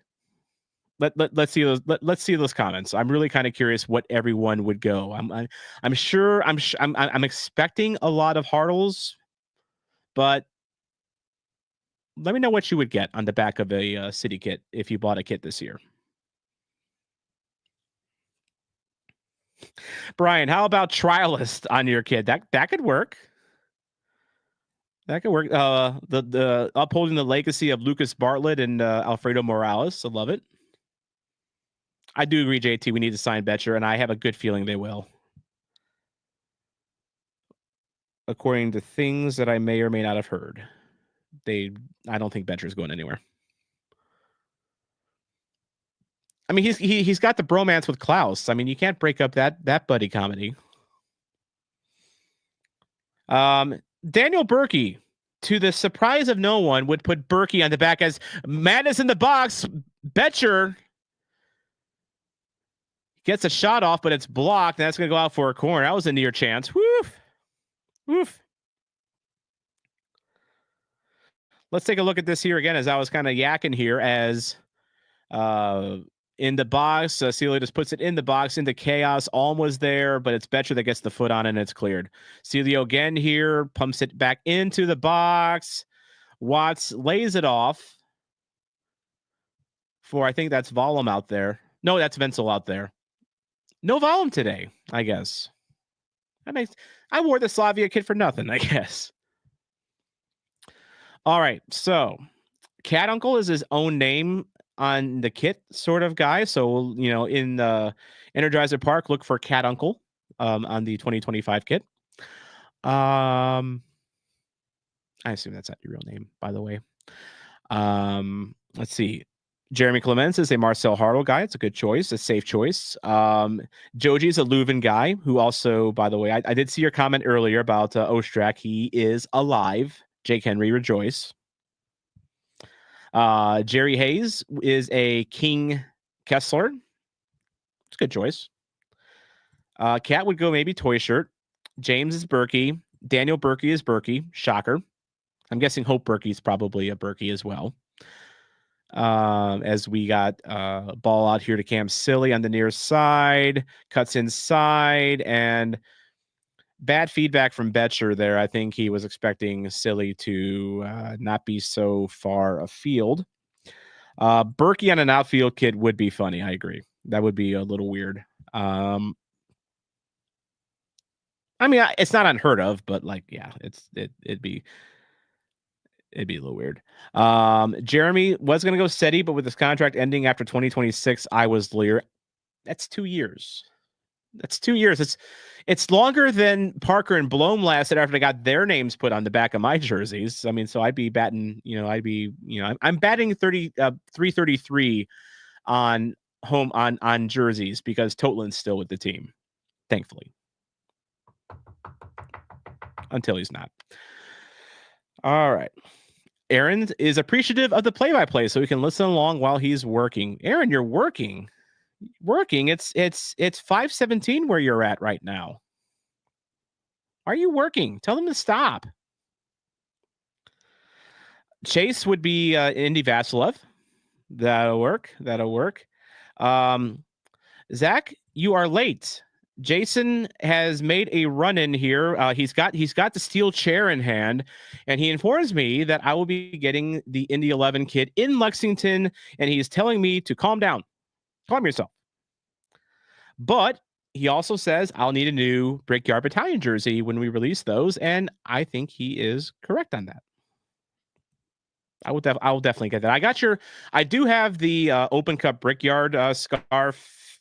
I actually have it hanging like over there, but it is hanging. So you gave me that at KC. So actually, no, you gave that to me at the Rhode Island game. So thanks, Jason. Jason, you're a homie. You're a homie. And I'm looking forward to that Lexington game. I'm really curious if that ends up being a rivalry for you guys. You know, Indy and Lexington. It's got to be like you got a nice little triangle of hate building there between Indy, Louisville, and Lexington. And of course, the fun thing, Jason, is that when I'm in Lexington, I'm going to be with Louisville fan Ethan Thornton. So, but he's going to be cheering for Indy 11. He told me he would. Because a Louisville fan, there's no way in HE double hockey sticks that a Louisville fan would ever cheer for Lexington. I think it's a lot more likely that a Louisville fan would cheer for Indy than Lexington. And I think Ethan's going to put that to the test. But yes, all love, Jason. All right. Oh, I just gave Jeremy flashbacks to his Parker Confluence kit. Yeah, that one, at least I got Parker on the City Red. Like that expired pretty quickly there for you. Chad Milburn. Chad, how's it going?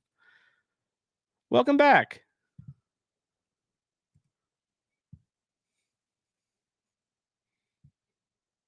How are things in your neck of the woods, Chad? Wenzel is the new 13. You know what? That's a good catch. That's a good catch, JT. Marcanic was 13 before, and I forget what number Wenzel was last year, but yeah, Wenzel.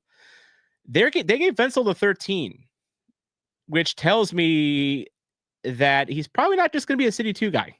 I'm guessing he's got a big boy contract now. They did give him a main roster contract, but I think he's still supplemental. By the way, say thoughts and prayers for Aaron Leak, and maybe take a drink or two. He's working until 11 tonight, which means he's working until midnight Central Time, because he's out in Mountain Time Zone right now, and he started at 6:30 this morning. So I thought they outlawed slavery. Did they not? Is that I could take that conversation into a totally dark path that I'm just not going to, because you're not here for that, as we have crossed the hour mark in this game. St. Louis still up 1-0. Zach does think that Indy and Lexington will be more of a rivalry than Detroit. They're still trying to make that a thing. Oh, so Detroit is to Indy 11 what Chicago Fire are to St. Louis. Because those MFers up in Chicago keep trying to bait us St. Louis fans on social media, but the problem is we just don't care about the Fire.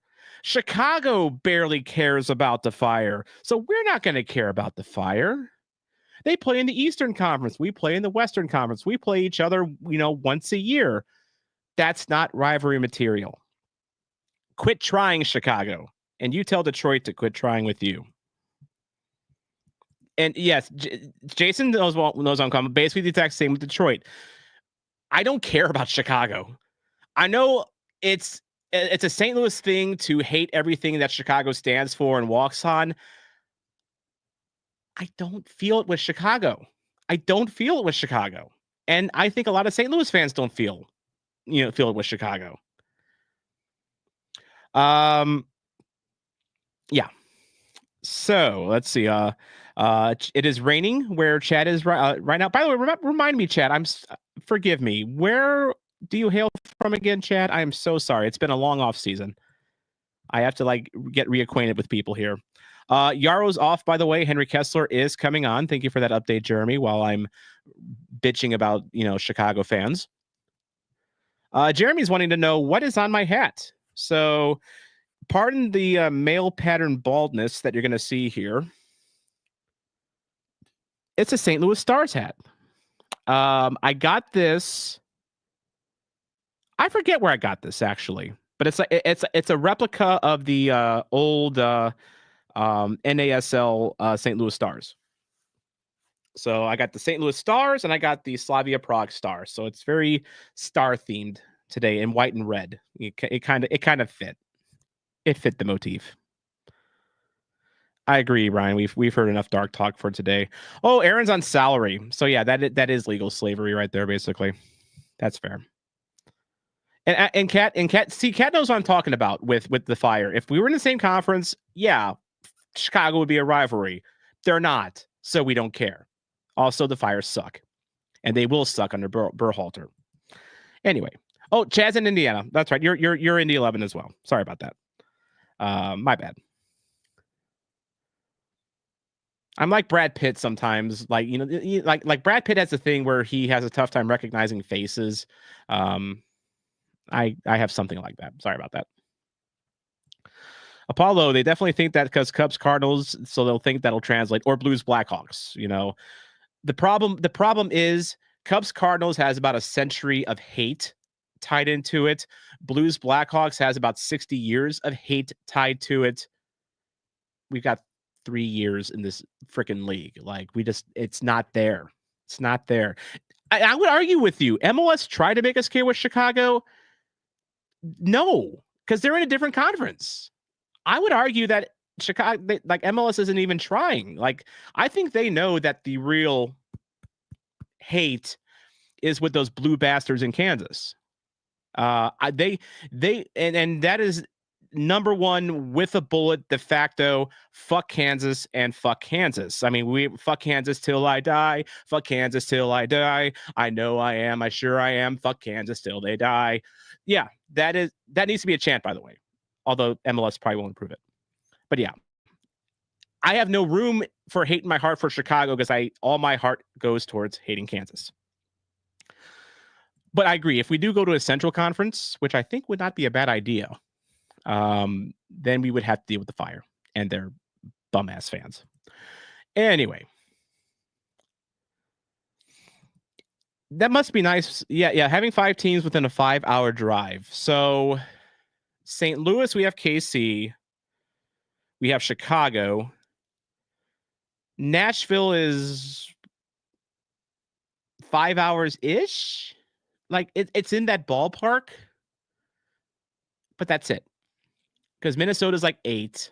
Denver, you have to go through the entire state of Kansas, which is, unaliving material right there. Dallas is like 9. Detroit's like 7. Actually, no, I take it back. No, that was the Fort Wayne. Detroit's like 8 or 9. So yeah, we don't have a lot of, even though we're centrally located, we don't have, I mean, Kansas City, Chicago, and Nashville are the only like real drivable cities for us, which is a shame because I would love to do more like road trips, with like, full buses of, city fans. Like we do it for Kansas. We're going to do it again for Chicago. But, here's a good through ball here. Silly up to Betcher, who holds it up, tries to swing it out wide to Alm, a little too far. Good recovery here. Sealer's going to put it back into the box. Headed by Betcher. Let's go. Chelsea, a place in the Champions League final. The headline has been written. Simon says it's goal time.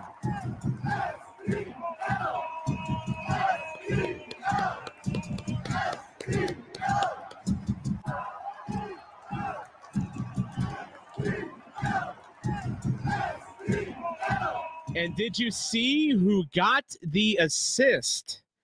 Mr. Trialist himself, Morales, on a beautiful cross.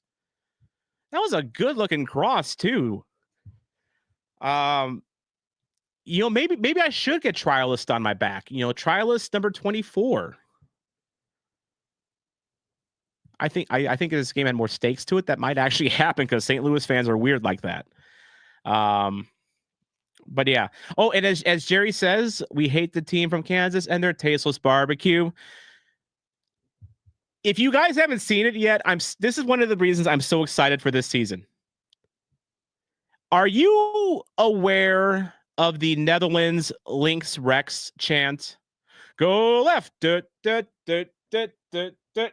right, Floor the Noise is bringing that chant to the North End this season.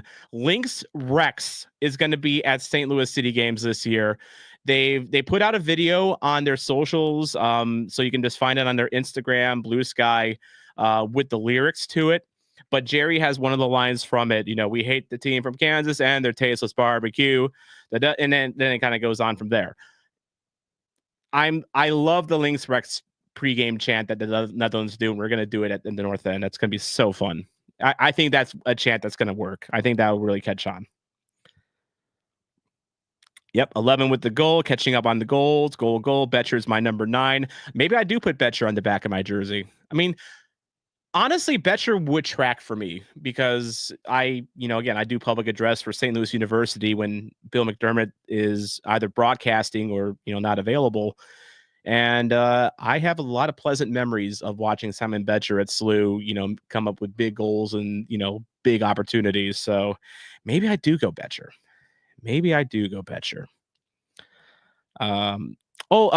So you know how the players on the field here for St. Louis and New York City don't have names on their backs? It's just blank with the number.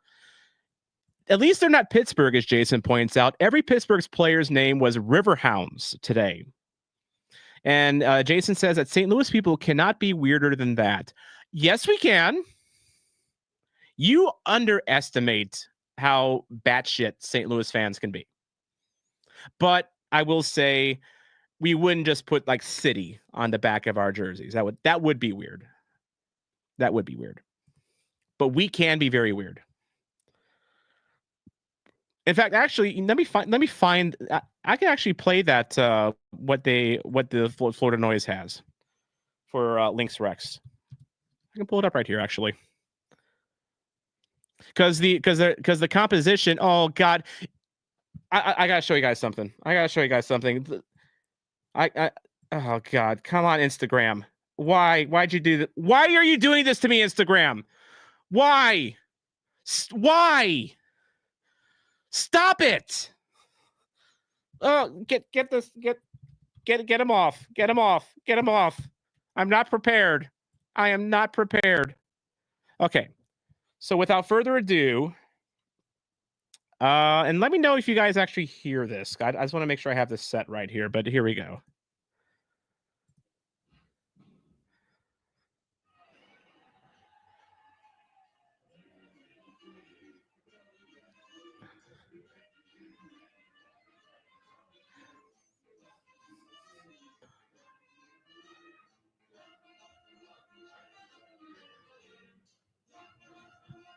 No audio? Okay, let me fix that. I think I know what I got to do here. Hang on.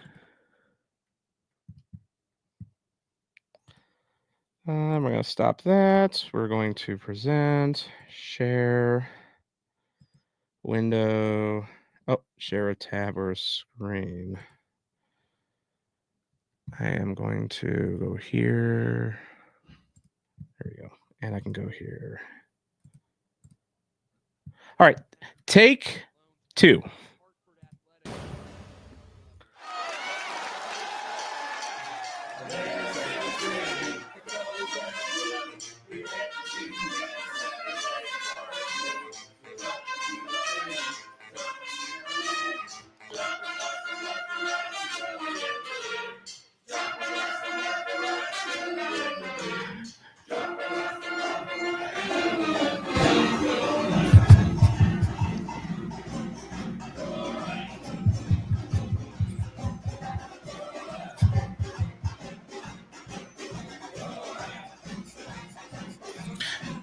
Yep.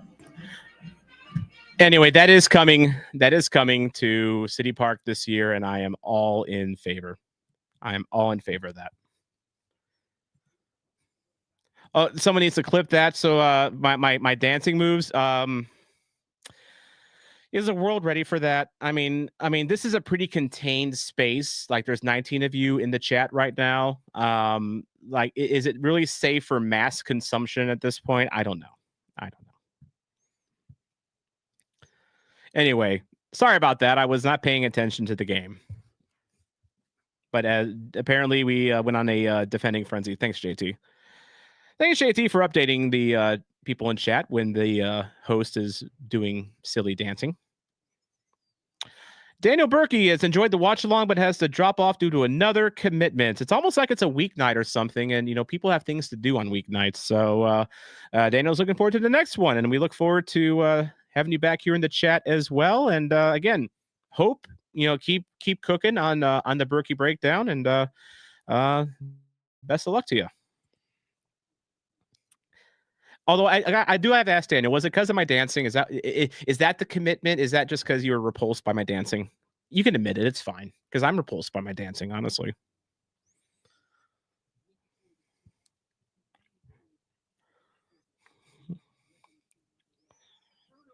Oh, bad turnover. Bad turnover there leads to a New York City goal, and it is now 2-1.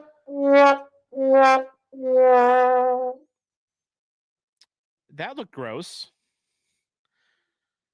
So this is Ochtrak. Okay, so Ochtrak tried to pass it. It just right place, right time. Jake Henry, are you in chat right now? Are you okay? Do we need to check on you? I know Tomas Ochtrak is your boy, but that was kind of a bad pass by him, bro. Sorry, Jake. Oh, wait a second. No goal. They called it. They called it back. Offsides. We love the refs. No VAR in Coachella.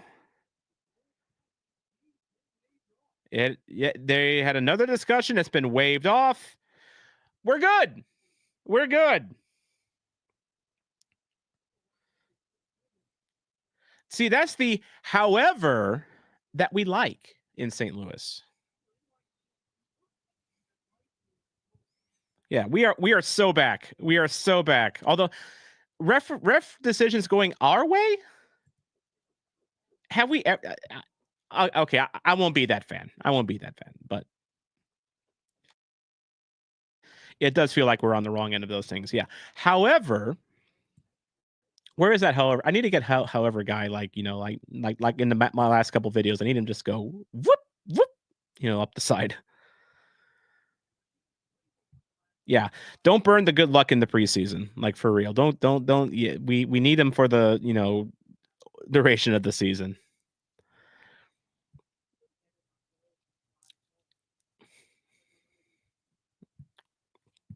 All right.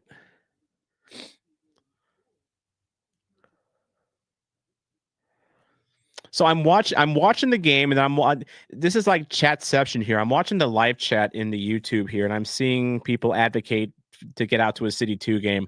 I support that. City 2 is fun. Wally's is usually open, so you can go in, and then you just go to Wally's, get yourself a little $8 brisket sandwich, and you can use your bougie mug. Oops, I forgot that I was holding up that banner. But yeah, I still got my bougie mug. By the way, see the sticker here? Generation City. Some of you have already seen what I'm alluding to here, but I've got a little, let's call it a collaboration coming up with Generation City. If you don't know who Generation City is, they are basically the new NoNap City. They are a St. Louis City supporters group for kids and their families. And I'm working with them on something nice that you will see here in the coming months. And that is all I'm going to say about that, because if I say any more, I'll probably give it away.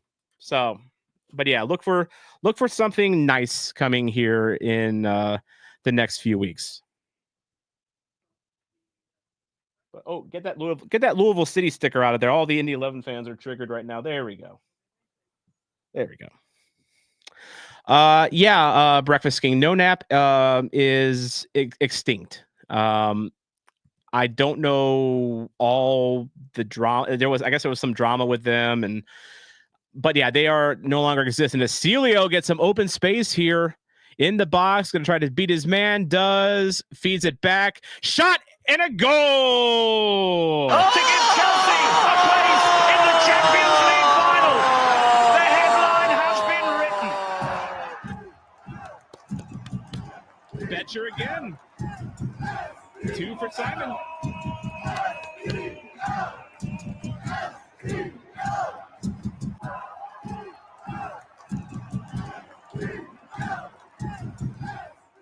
I don't care that it went off the defender. I'm going to count that as Simon's goal because it's preseason and we can do what we want in preseason. 3-0 St. Louis City over New York City FC. And I believe this is the final game for City this preseason and a good way to end the preseason heading into the season. But what a carry by Celio, as Mason said. It's going to be really fun, I think, to see, because I have a feeling that Wallum and Celio are going to be rotating a lot, out on the left. Like, I think Celio, you were talking about left wing back depth earlier, Jeremy. Celio can play left wing back. He's done it before. And I don't see a reason why he can't. I mean, besides just, getting up to speed to do it. But yeah, what a run by Celio.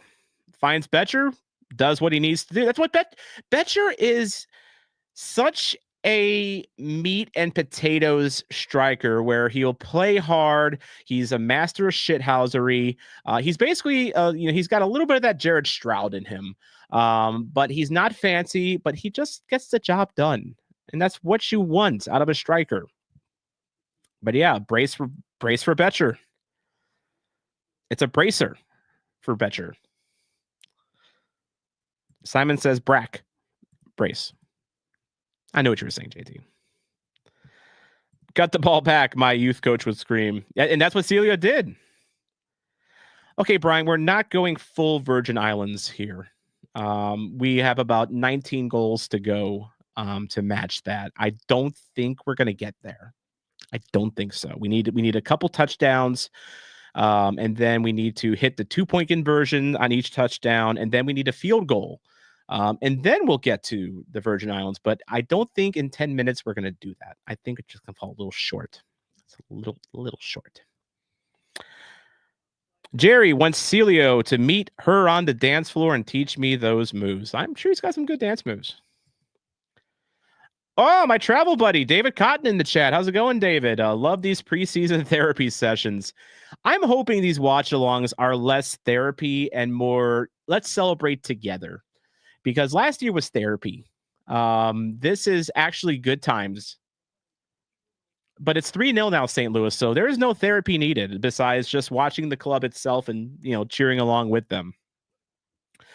By the way, shout out to David because if you missed my, preseason previews, David and I are going on an adventure in May. So I'm going to hook up with Ethan Thornton once again, and we're going to do Louisville City versus Lexington SC, the Kentucky Derby on May 1st. That's a Thursday night. And then the next day, I'm shipping up to Boston, and I'm going to meet David there. We're going to do the Red Sox that night. Saturday, Rhode Island FC plays their first ever home match at their new stadium. We're going to go to that. And then on Sunday, Portland Hearts of Pine play their first ever home match. And we're going to go to that as well. It's because we're sickos and we love this shit. So, but I'm looking forward to that trip. And one reason I'm flying up to Boston out of Louisville is because it's not just because of the Louisville City game. It's cheaper to fly out of Louisville to Boston than it is to St. Louis. It's like $50 cheaper each way. So it just kind of works out. It's not just for vanity, for me to go vlog the Kentucky Derby game. It actually kind of makes sense. Dollars and cents. Anyway, I'm looking forward to that trip. That's my big trip this year. Last year I went to England. This year I'm going to New England. But I agree, JT. This is a good confidence boost for our players. Honestly, it's a good confidence boost for fans. I mean, I'm vibing right now.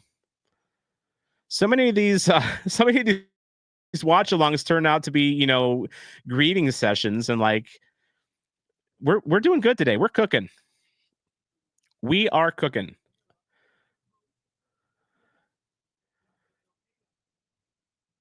Yeah, Bucket, I can't believe the season starts in 10 days. I can and I can't, because this has felt like a long off season, but I'm pumped. I am so pumped.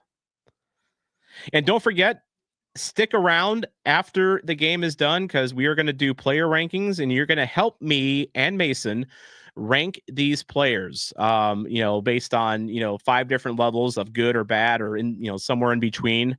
You'll see what I'm talking about here. New feature for this season. I have a feeling that we're going to have a lot of, we're not going to have a lot of players that end up in the bad category or the trash category. I just have that feeling. I think Morales, okay. Jeremy brings up a good point here. Has Morales earned a contract? I think he's been very good this half. He's been I've been impressed by him. The old 34-year-old warhorse, he won't be a starter for us. But he's, good veteran depth. Seems to have some real teeth to his game. Like he plays a lot as a 6. But we saw him make that nice cross to Betcher earlier, so he's got that in his locker. I think that could be a really sneaky signing. Real sneaky.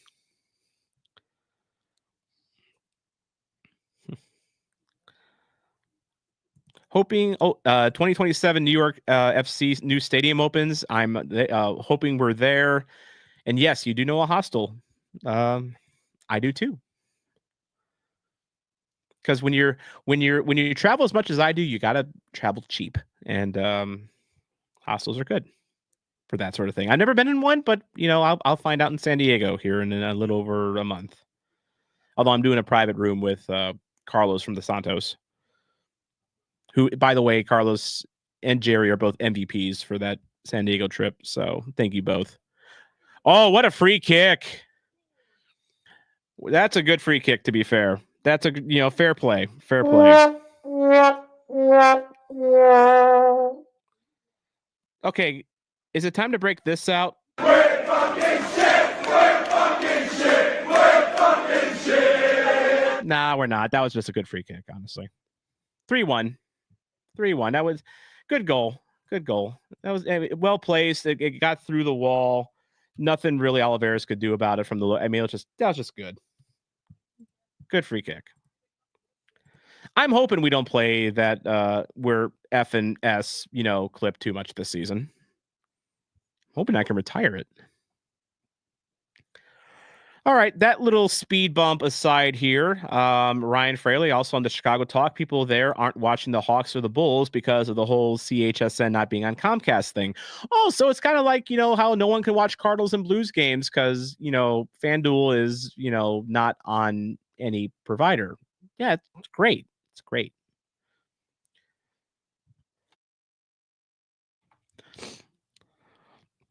Apollo, just a thought of the perfect marketing idea.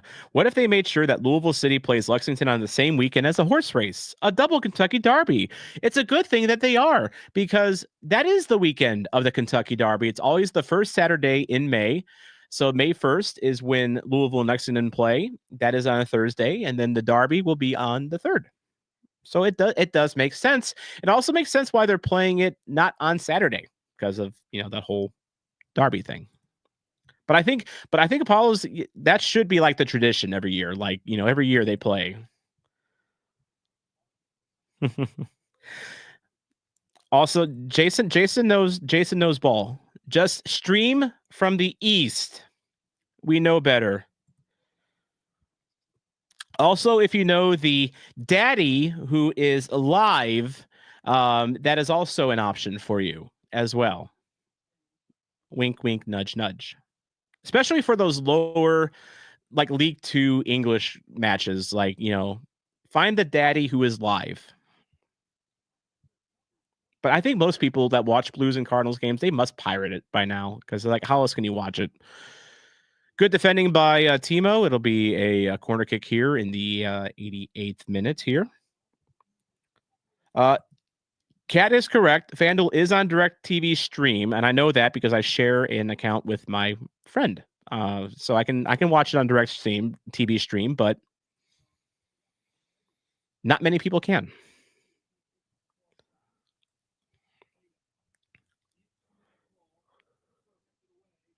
It's good. Well, actually, no, that's no good. That he shanked that. I thought that was going into the bleachers, but that was just a straight up shank.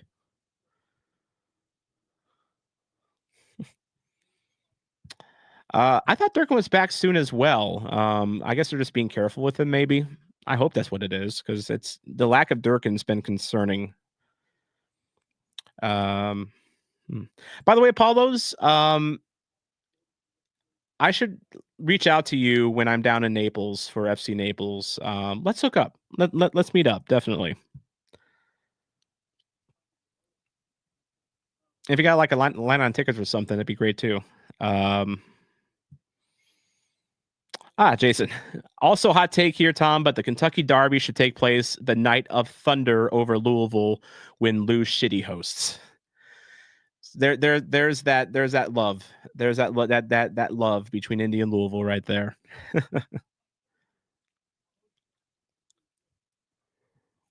I need to actually redo when I go to Louisville City. I need to redo my away day review for that, because I did the review for the Frankfurt match and the crowd wasn't really in full throat for that. But like, I think I'll get a better hint on the vibes with the Lexington match.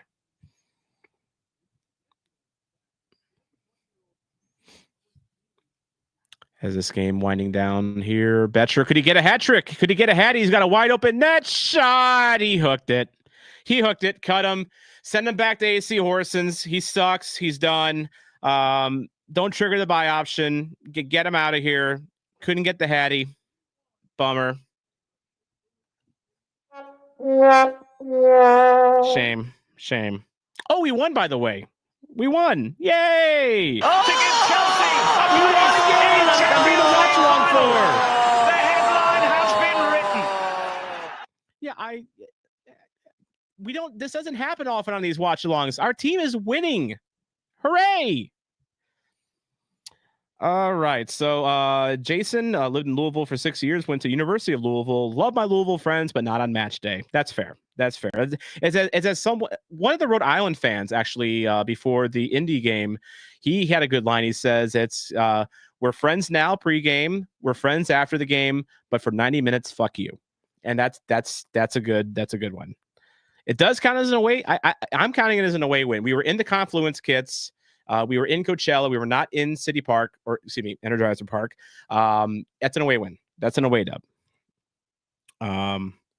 Brian's okay with calling soccer matches derby, but Kentucky horse race is a derby. Well, there's a little thing called copyright that we might have to be careful with when it comes to that sort of thing. So, all right, let's go ahead and get some quick thoughts here from Mason while I set up our player rankings. Mason, you mentioned it before. They looked good in the first half. They piled it on in the second half. I really don't have much to complain about. Yeah, it's a real shame about how we have to take Betcher behind the woodshed and just just old yell at him. I mean, yeah, especially after the performance that he had turned in up until that point. Converting 2 out of 3 chances he had. He had put in a good, but he's cooked. We just got to put him out to pasture. Maybe Indy 11 will take him on loan. Yeah, I think that they're not going to find him after this. That's fair. That's fair. I don't think he's leaving. So yeah, he's fine. That was Trialist had a great game. Service in that. Yeah, generic FIFA player had a great game. Yeah. Did we get positive ID? That was Morales again. That is Morales. The club actually did confirm it was Morales. So okay. Well, yeah, that was a great service on one of those. Definitely. Jake Plays, how's it going? What's up? Hopefully City can translate the preseason win to regular season. I hope so too. We have the Crapids, at home for the first match, and I think that's a good chance to get 3 points. Yeah. They Kravitz were good at the start of last year, and then they kind of wilted a little bit. So, they haven't really done anything too splashy this offseason. So I haven't really much kept up, but me neither. they certainly have not been making moves like other people have. Yeah. All right, so this is the debut of the player rankings, and to have a proper debut of a new feature on this channel, we need to have a proper intro.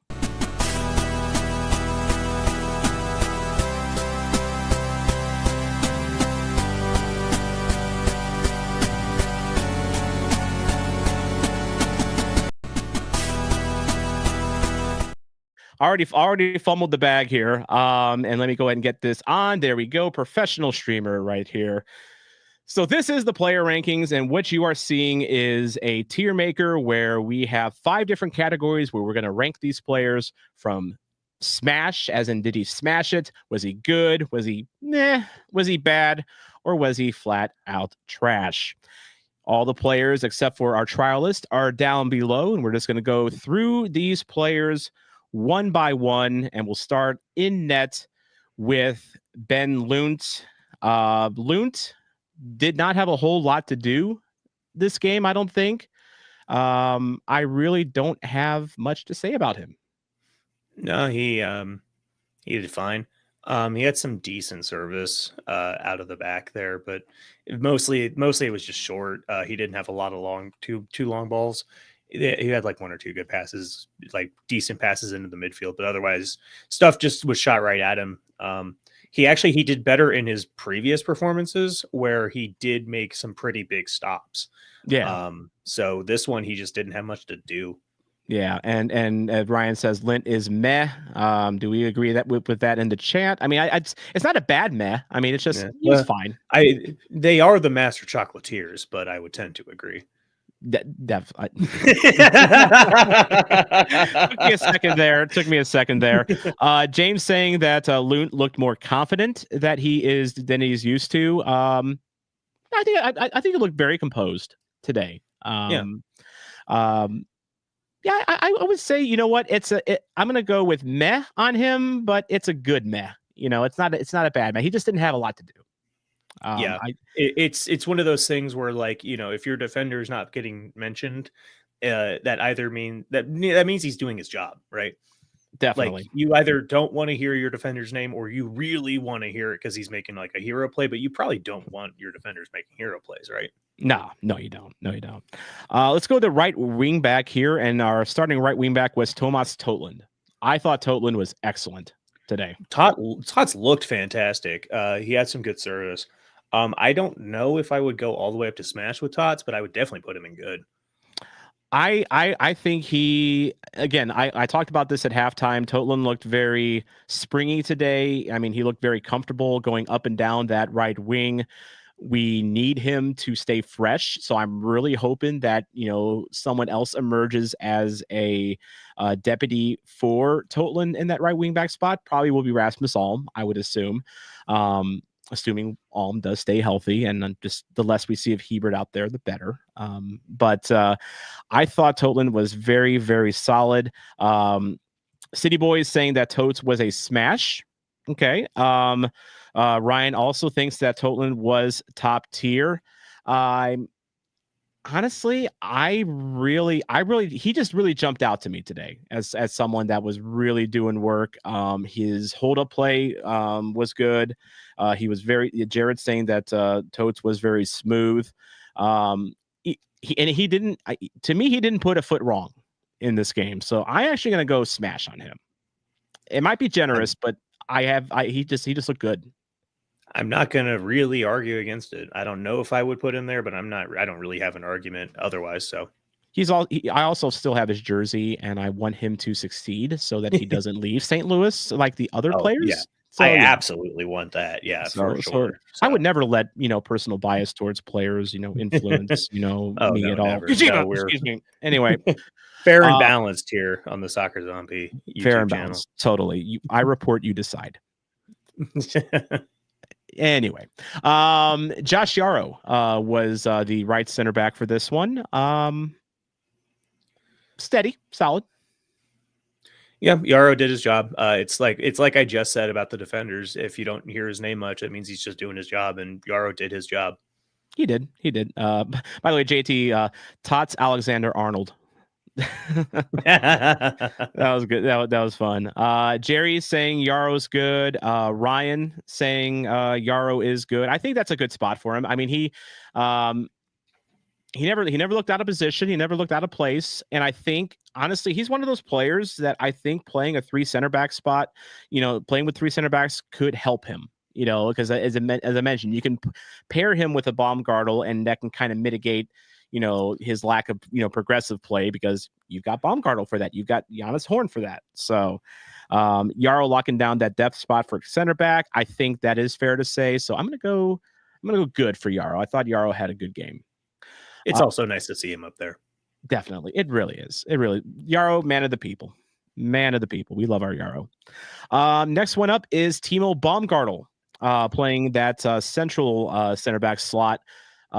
Really good on those progressive passes, looked calm, looked stable, looked confident, and he looked like someone that, quite frankly, could be the anchor, for our back three, if Nilsson is not available, or maybe he supplants Nilsson at this point. I think that might be a storyline to follow as the season go on. But I thought Timo, I'm thinking that I'm torn between smash and good with him. What do you think? He is good. He is good bare minimum, solely based on that one defensive sliding tackle in the box. That was the cleanest slide tackle I've ever seen. Oh yeah, good so minimum. Good. So minimum. Good. So Timo is the according to City Boys definition of no nonsense center back. He's got more elegance than a no nonsense center back. When you think of a no nonsense center back, because I play with one in my Football Manager save, you put your central defender that's the worst passer as your no nonsense guy. He's purely there to just stop and clean up the mess and then hoof it out to safety. Timo's got some elegance to him. So really, I think just because it was his job to anchor that back line, he did his job well. I'm gonna put him in smash. I thought he did really good today.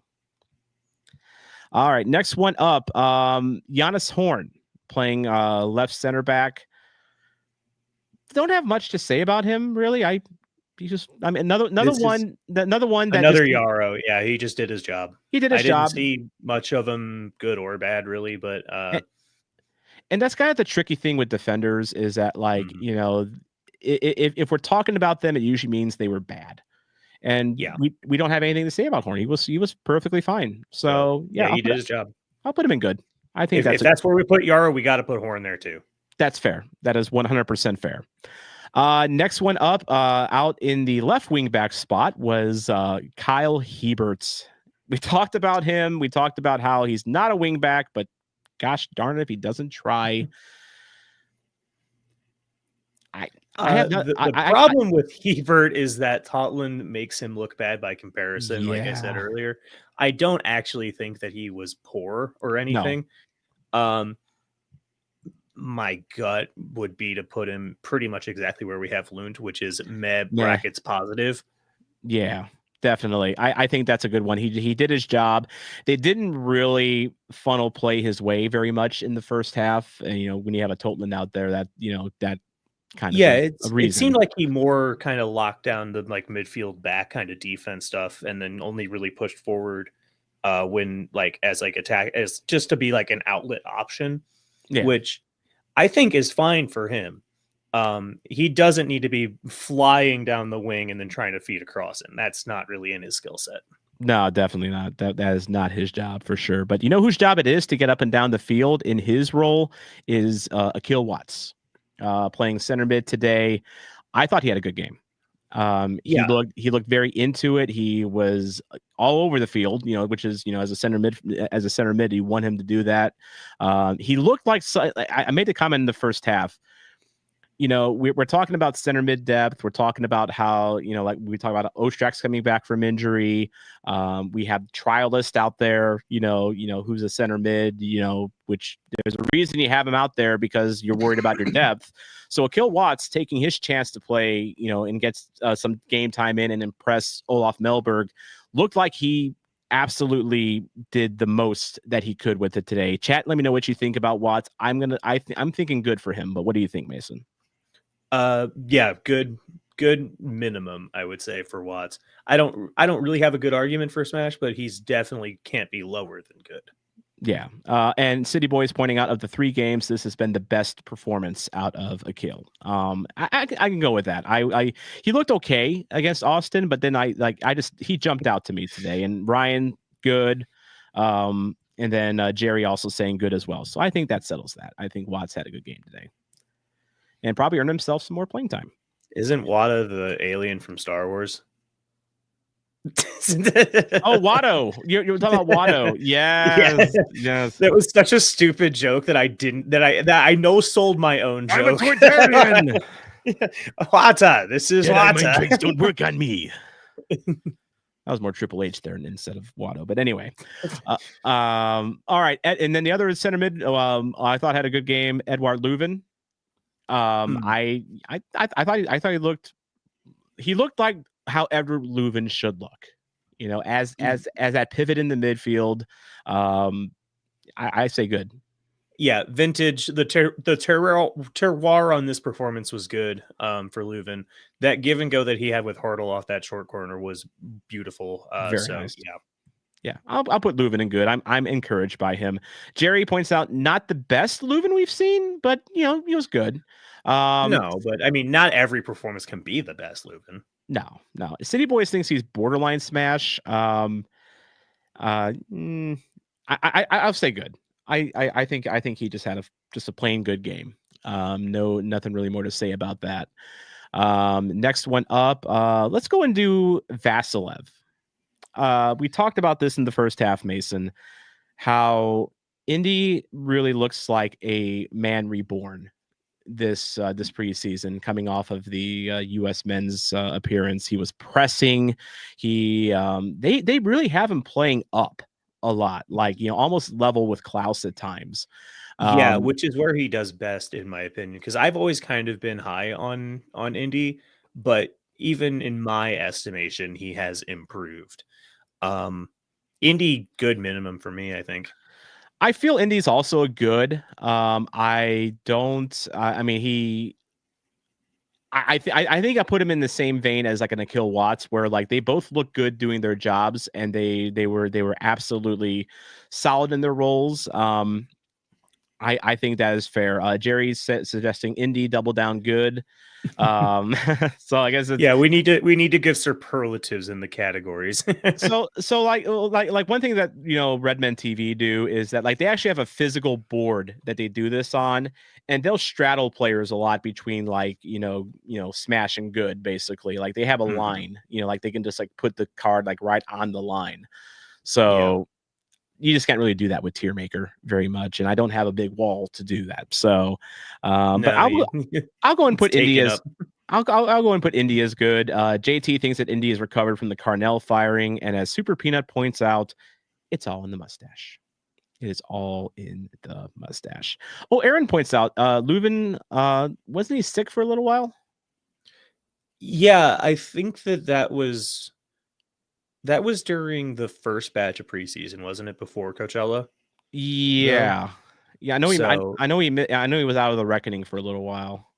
Yeah. So, it must have, enough to keep him out, but not enough that he's gonna miss serious time. Yeah, for sure. Yep. And Ryan saying Indy is back, definitely. We'll do Marcel Hartle next. Marcel Hartle. It was talked about a lot at the end of last season how he was playing out of position. He was kind of asked to do more than what he was really supposed to do. I remember seeing Hartle coming back to play defense a few times, which isn't really his game. And also talking about how they want him to play a little bit more centrally this year. That's where he's more comfortable with. This looked like a very comfortable performance from Marcel Hartl today. I'm thinking good for him. What do you think? Borderlines, man. I mean, he scored a Yeah. goal in the first 8 minutes.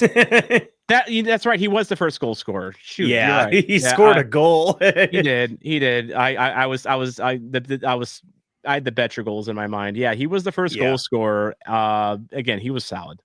I think Super Peanuts is calling for a smash. I'll give it to him. Marcel Hartl. This was about as good as we've seen. I want to see my boy up there. Your boy is Hartl. That's your boy. My St. Pauli boy. Your St. Paul. That's right. St. Pauli. But who, by the way, I think are still out of the relegation zone, I believe, in Bundesliga. I haven't kept up much because I assumed that they were just going to I know down. So I don't know. I know my Heidenheim are in the relegation playoff spot, and they seem like hopelessly locked in there. And then it's Holstein Kiel, and I think Bochum is actually bottom. So I think St. Pauli's safe right now. Same. By the way, they are. They're much better than the last time I paid attention to the table. They're all the way up to 14th.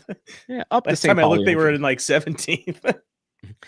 Okay, we got a fun one now. Got to talk about him. Joao Klaus, the big man. I mean, I think about the chance that he missed in the first half, and you made a point though, Mason. It was trickier than it looked. He also had the goal line header clearance save. He did. He bailed us out there. I think that cancels out. I think, we talked about him playing more of a false 9 role, this year, and, maybe, getting him comfortable in that. So like, I think Klaus is a guy that this year is going to have a lot of understated performances just because, you want Toy Shirt, Hartl, those guys kind of creating and, goals and, scoring, like, Hartl scored today, Betcher scored. I would say, Brian's saying meh for Klaus. Jerry's also saying meh for Klaus. I don't think that Klaus played bad if you discount the header. I disagree with that, but I don't have a good argument to put him higher than meh. But it's like the good meh, like we're, if I could put him on the top half of this tier, like around here, that probably be where I put him. But yeah. He seemed fine. He didn't get a ton of service. The one service he got was an absolute beauty, and he missed it. That is tough. Yeah. But otherwise, he didn't get a lot of chance. So I don't know. No, he didn't. And Super Peanut says a content meh, and that's fine. I think that's fine. I hate to say it about Klaus. I just feel like he's going to be that guy this year that we just psychoanalyze to death. He was that last season too. He was absolutely just the punching bag. Just if something goes wrong and he was even in the vicinity of a play where people were like, that should have gone in, it's Klaus's fault. And now it always was. And now we don't have Thor to be our punching bag. So yeah. Which, by the way, I'm saying that because Sean's not here to hear me slander his hero. That he just got assigned that. I don't even think he really liked Thor that much. well, you know what? It's his now. He did take up the mantle, but he's the proud owner. All right, so that's the first half. Now, normally I would just go into how do we think Olaf did, with his tactics, but we had a second half of players to basically a line change to talk about here. So this is going to be a little bit longer than the usual power rankings, but let's start off. I'm going to start off with, I think, someone. I'm just going to put him right up here, Simon Betcher. Yeah, no question. Honestly, go ahead and put the star next to him too. That's a lock. You know what? I think that's fair. We're gonna. I think Simon Betcher. Simon says it was star time today. And it was. I talked about it before. He's got that dog in him. He's got that little Jared Stroud in him. He's not a fancy player. He just gets ish done. And Simon just had a good game today. I think. Yeah. I have no problem not only smashing him but also giving him the man of the match. It is terrible that they're going to find him dead in Coachella Valley behind a woodshed after he missed that wide open net. But what a way to go out. He went out on top doing what he loved. So I just hope they bury him next to Old Yeller. Where yeah. Simon says man of the match, definitely. And then next one here, you know what? Let's show some love. You know, if Mike was here, you know, he would be I think very happy with how one Rasmus Alm did today. He looked. Speaking of Betcher, Alm is the one that had that through ball for his first chance that he missed. Yes. And that was a beautiful through ball to him. Yes. Really, really nice through ball to him. And again, he's someone that, like, you know, if we're talking about, you know, right wing back depth, you know, I think Alm is going to probably be featured there a lot this year. And getting him up to speed on that and just getting him fit and, you know, making sure that he stays fit, you know, is always the rub with him. But yeah, nothing that I saw today didn't tell me, there was nothing that I saw from him today that suggested me that he couldn't handle right wing back. I think he'll be great there. I think it was a good performance. I feel confident in that. Yeah, that's a good performance. JT thinks Alm was a smash level. He also thinks that Celio was a smash level, and he had that big break. You know, he had all that open space. The big carry, and then the dice back cut against the defender in the box, and then the cut back pass to Betcher. Celio was danced on that guy real nice. And that's what Celio does. And you know what? It always pleases me to see Celio playing well. And I'm delightfully surprised at how well he is playing coming off that horrific injury. I really thought that we weren't going to see him until March or April. He's already looking like he's game fit.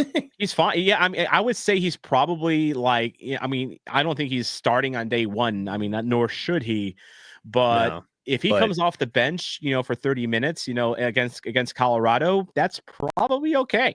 You know, it's way ahead of my schedule, at least. Way ahead of everyone. But like, you know, you can just tell, like when he talked about his recovery, like you can just tell he wanted to get back there as quickly as possible. And I'm sure he busted his butt to get back there. That's why he's one of our favorites here in St. Louis. So Celio, smash. Yeah, I think that I agree with Jeremy here. Alm was good nearing smash. Celio's a little closer. I'm not going to argue with you putting Celio in smash, though, just because I love to see his big beam smile up there. Yeah, and there's a reason I chose that picture, because I just love that big grin of his. Yeah. It's so wholesome. It's very wholesome. Next one that we can talk about. I don't actually have his card because I wasn't expecting Cam Silly to be a part of the main roster reckoning. I guess if I had a card for, you know what, let's go ahead and say that Tyson Pierce is playing the role of Cam Silly today. All right, Tyson Pierce is the stand-in. I thought Silly was fine. He was up on the attack a few times. He had a you know, kind of a good cut from inside at one point in the second half. I thought he was fine. Yeah, I'd put him meh towards good, I think. It's a good meh positive again. Yeah. Just imagine Tyson Pierce as Cam Silly. Yeah. So prepared. Honestly, I'm going to forget that by the time we go back to actually read this ranking. You're going to be like, Tyson Pierce played what? Yeah. What? And actually, in this next guy, I don't have a card for. And maybe it's good because nothing jumped out to me with him. Joey Zielinski, nothing really jumped out with me with him. No, but was he playing he was playing center back, right? Not wide out. So I thought he was playing out wide because he would have been the one to play out of the options that were out there. Okay, well then. I guess. Well, then, yeah, just kind of got lost in the shuffle. Yeah, so we're gonna say that Miggy is Zielinski. So yeah, they have similar hairstyles. Christian Oliveras got the nod in the second half. That free kick he couldn't. Yeah, that's just tough. A free kick from that spot. It's not a PK, but it's not much safer than a PK. That one's just tough. I don't know if Berkey even really could have stopped that. No. What can you do? Otherwise he didn't I don't think he got challenged much, really, did he? No. To me, he's in the loon category of just, he did his job. Yeah. That was fine. Tomas Ostrak. Another guy that's coming off of a catastrophic injury. By the way, Emmerich thinks that was that Oliveras. You think that Oliveras was good? He just said he just didn't have anything to do. Yeah, I think that here maybe we need to reevaluate here though, because Luton Oliveras need to go together, right? Because they basically had the exact same performance. Right. But we also put Yarrow and Horn up in good for just kind of doing their jobs and disappearing. Shouldn't we do the same for Luton Oliveras? To be fair. That's fair. That's fair. By the way, JT, I do have a Timo card. It's right. It's right where it's right up there. But yeah, you know what? That's a fair argument. Did their job should be good. We should. I mean, I think goalies should be on a curve when it comes to that. Yeah, sort of thing. it's like kind of like goalie and then like Cedia or like center back and then it kind of comes down. Yeah. Gotcha. Or maybe reverse. I don't know. That makes sense. But anyway, Ostrak didn't see much out of him. He had some good like pivot play. Yeah. He also had that kind of misfortunate pass that went for a goal that got called offside. So yeah, I don't know how much we want to factor that in. It wasn't aside from that, I think that what do you think? It wasn't the best choice of passes, when that led to the goal that got called off. I don't think he had a bad game. It just when you make a pass like that, it leads to a goal. I mean, you can't call it good either. Yeah, exactly. Super Peanut thinks he played meh, looked strong considering that injury, and that's true. I don't think Ostrak's up to speed. No, I thought that Ostrak might be a little ahead of Celia. I guess Celia just healed better. I don't know. Yeah, but yeah. Also, it does look like he's wearing a high vis. Yes. I think he's actually like wearing like a training penny in this picture or something. But yeah, we'll give him the training penny and we'll put him in medium or med next to not Miggy. Yeah, and actually, Super Peanut points out if we're gonna call Klaus meh, then Ostrak has to be the same. So that's fair. That's totally fair. Like I said, this is preseason. This is the first power rankings. We're still working out the kinks here. Michael Wenzel, as was pointed out, he's wearing number 13 now, which is usually indicative of maybe where the club sees him going. I thought he looked good today. Yeah, he had his moments. He kind of disappeared for me a little bit. I didn't hear him much, but yeah. Which again, we talked about that as a defender. Where that's kind of what you want.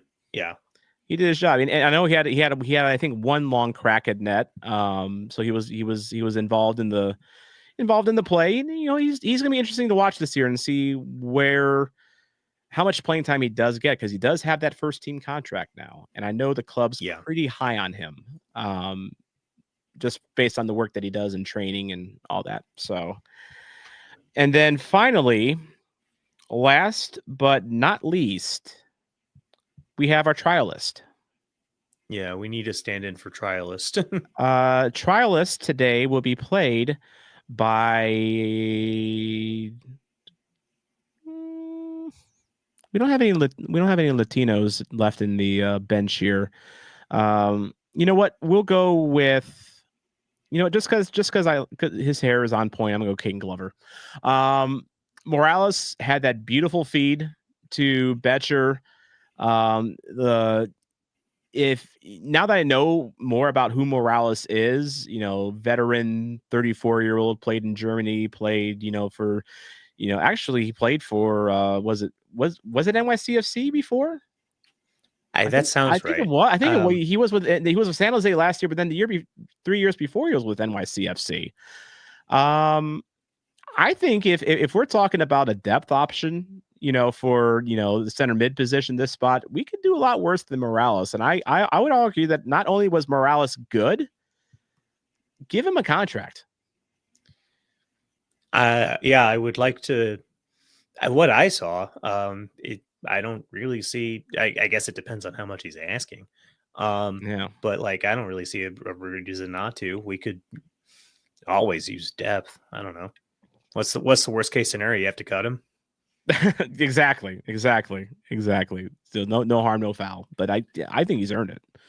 I guess it just kind of depends on what they think about, because like we didn't see Miggy today.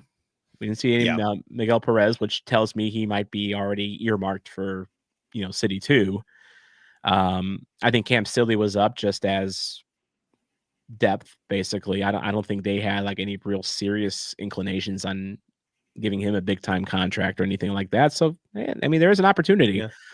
Although Silly has seen some pretty decent game time at Coachella, so yeah, they might be considering him for something.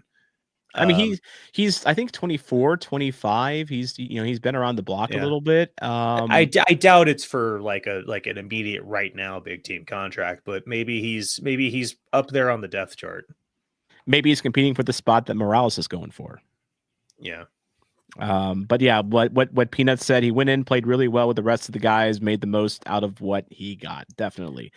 I think that's a fair assessment. And then finally, Olaf. Trash, terrible, absolutely. Throw him out. He's gone. Got him. Over. It's done. It's done. Get Hack back in there. When Carnell gets inevitably sacked from Philly, just bring him back. No, don't do that. Yeah. Emmerich Reed is not there because he broke his foot in a solo training session last month. Yeah, Reed is going to be out for a while. So that's why Reed wasn't in there. Olaf, I mean, I'm liking. I guess this is more of a commentary. He's not actually going to be trash, by the way. I'll put him back. Yeah. No. I'm liking what I am seeing out of his vision for how this club should operate. I think under the 3 in the back system that we came out in, we play a lot more responsibly on defense. We're not playing chase the ball as much as we used to. We do a mostly good job of, keeping. I noticed this with Austin as well. We do a pretty good job at keeping teams on the perimeter. Like if you're thinking like basketball, for instance, when teams are working in around the 3-point line, it's kind of like the same thing with us where, we keep the tempo low when we're playing defense. We play tight internally. And then coming back the other way, again, I'll go back to what Matt Baker said about the Totland goal in Austin. 17 passes that was made leading up to Totland, and it's simple. It's very simple build up. It's patient build up. The energy drink soccer is not there. I mean, we see it at times because we did see us press, a fair bit, but like. Yeah, we're definitely we're not chugging Red Bull. Yeah, this is not a gegenpress system anymore. Yeah, definitely not. Yeah, but it's I wouldn't call it a possession system either. No, I would counterattack, counterpress. Yeah. I was very skeptical about how this team would play in a 3 in the back system, like last year. Especially after Carnell left and they brought Hack in and people were like, oh, we should go to 3 in the back. It's like every time this team has played 3 in the back, it's been an unmitigated disaster. We should not play 3 in the back. Olaf comes in here. He's like, we're going to play 3 in the back. I'm like, oh no, we're going to be bad. That's not what's happened. I still remain skeptical. I want to see how it bears out in the regular season, but my hopes are much higher than they were when I first saw it. Definitely. And after having seen it for a little bit. And Ryan makes a good point here. Match pretty much what I think we all want to see in terms of strategy and play. He's suggesting Olaf is a smash. And honestly, everything worked today.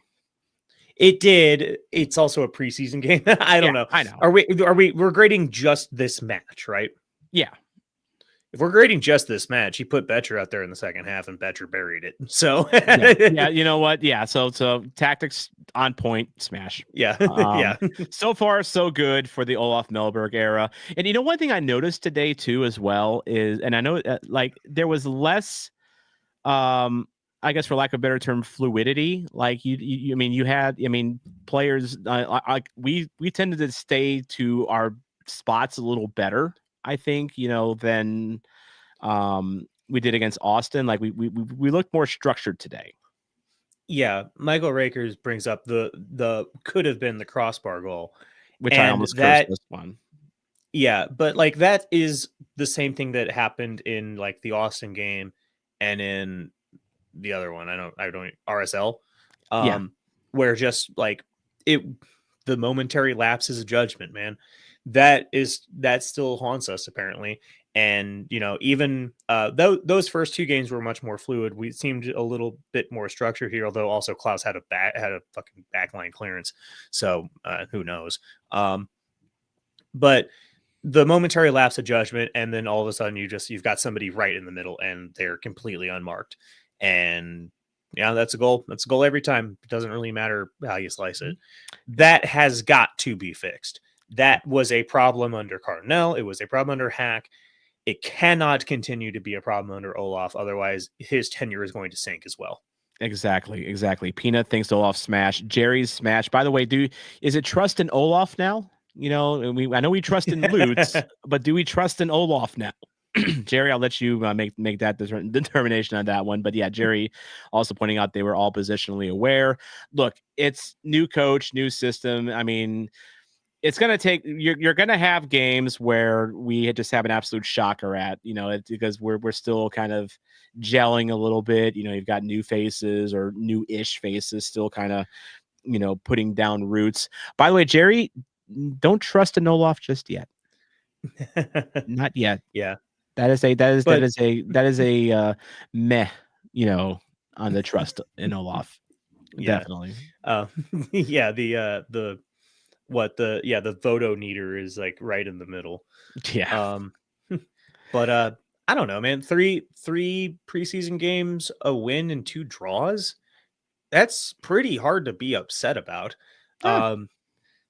It's not super thrilling, but also it's preseason. No losses is huge, especially in that Austin game with the really late equalizer. The doggedness from the first season looks to be back, maybe. Yeah, but as James points out, this is still Lutz's show. So, Yes. Olaf operates at the behest of Lutz under this system. So, yeah, I believe Jeremy's right. 2-0-3 in the preseason. I do not remember the results. I don't think from the we first didn't have an matches, L, to be honest. Yeah, we didn't have an L in this one. Yeah.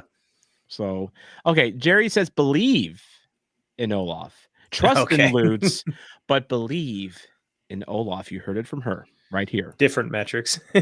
Remember where you were at this moment. Believe in Olaf. Believe in the snowman, as he says. But that's going to do it for this first edition of the player rankings. Thank you so much for contributing towards them. This is going to be how they go. Not as long during the season, just because we had a lot of players to get through. But I just thought this is a fun way to, get people involved and get interactive with the show here. If you enjoyed the player rankings, if you enjoyed the watch along, please make sure to first give this video a like, because that really helps out, with the algorithm, all that fun stuff. If you're watching this after the recording is done, you have thoughts on how we looked in the preseason, how we're going to look going forward, drop a comment, and just feel free to subscribe.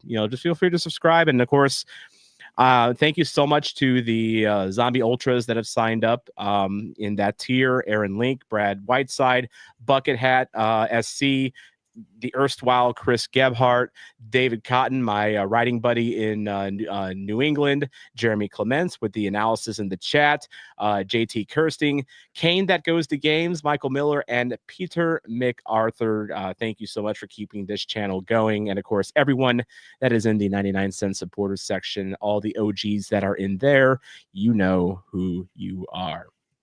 This is your Soccer Zombie, Tom Franklin, and we, of course, have more St. Louis City SC watch-alongs and power rankings and content as the season comes up. We're almost there, guys. We are almost there. So thanks for sticking with us. Have a good night, everyone.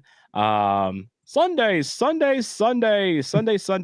the event at the factory. I have my ticket. I'm assuming, Mason, it's going to be a little bit too far for you. Yeah, I don't think that we will be making that one, but you'll have to tell me all about it. Oh, definitely.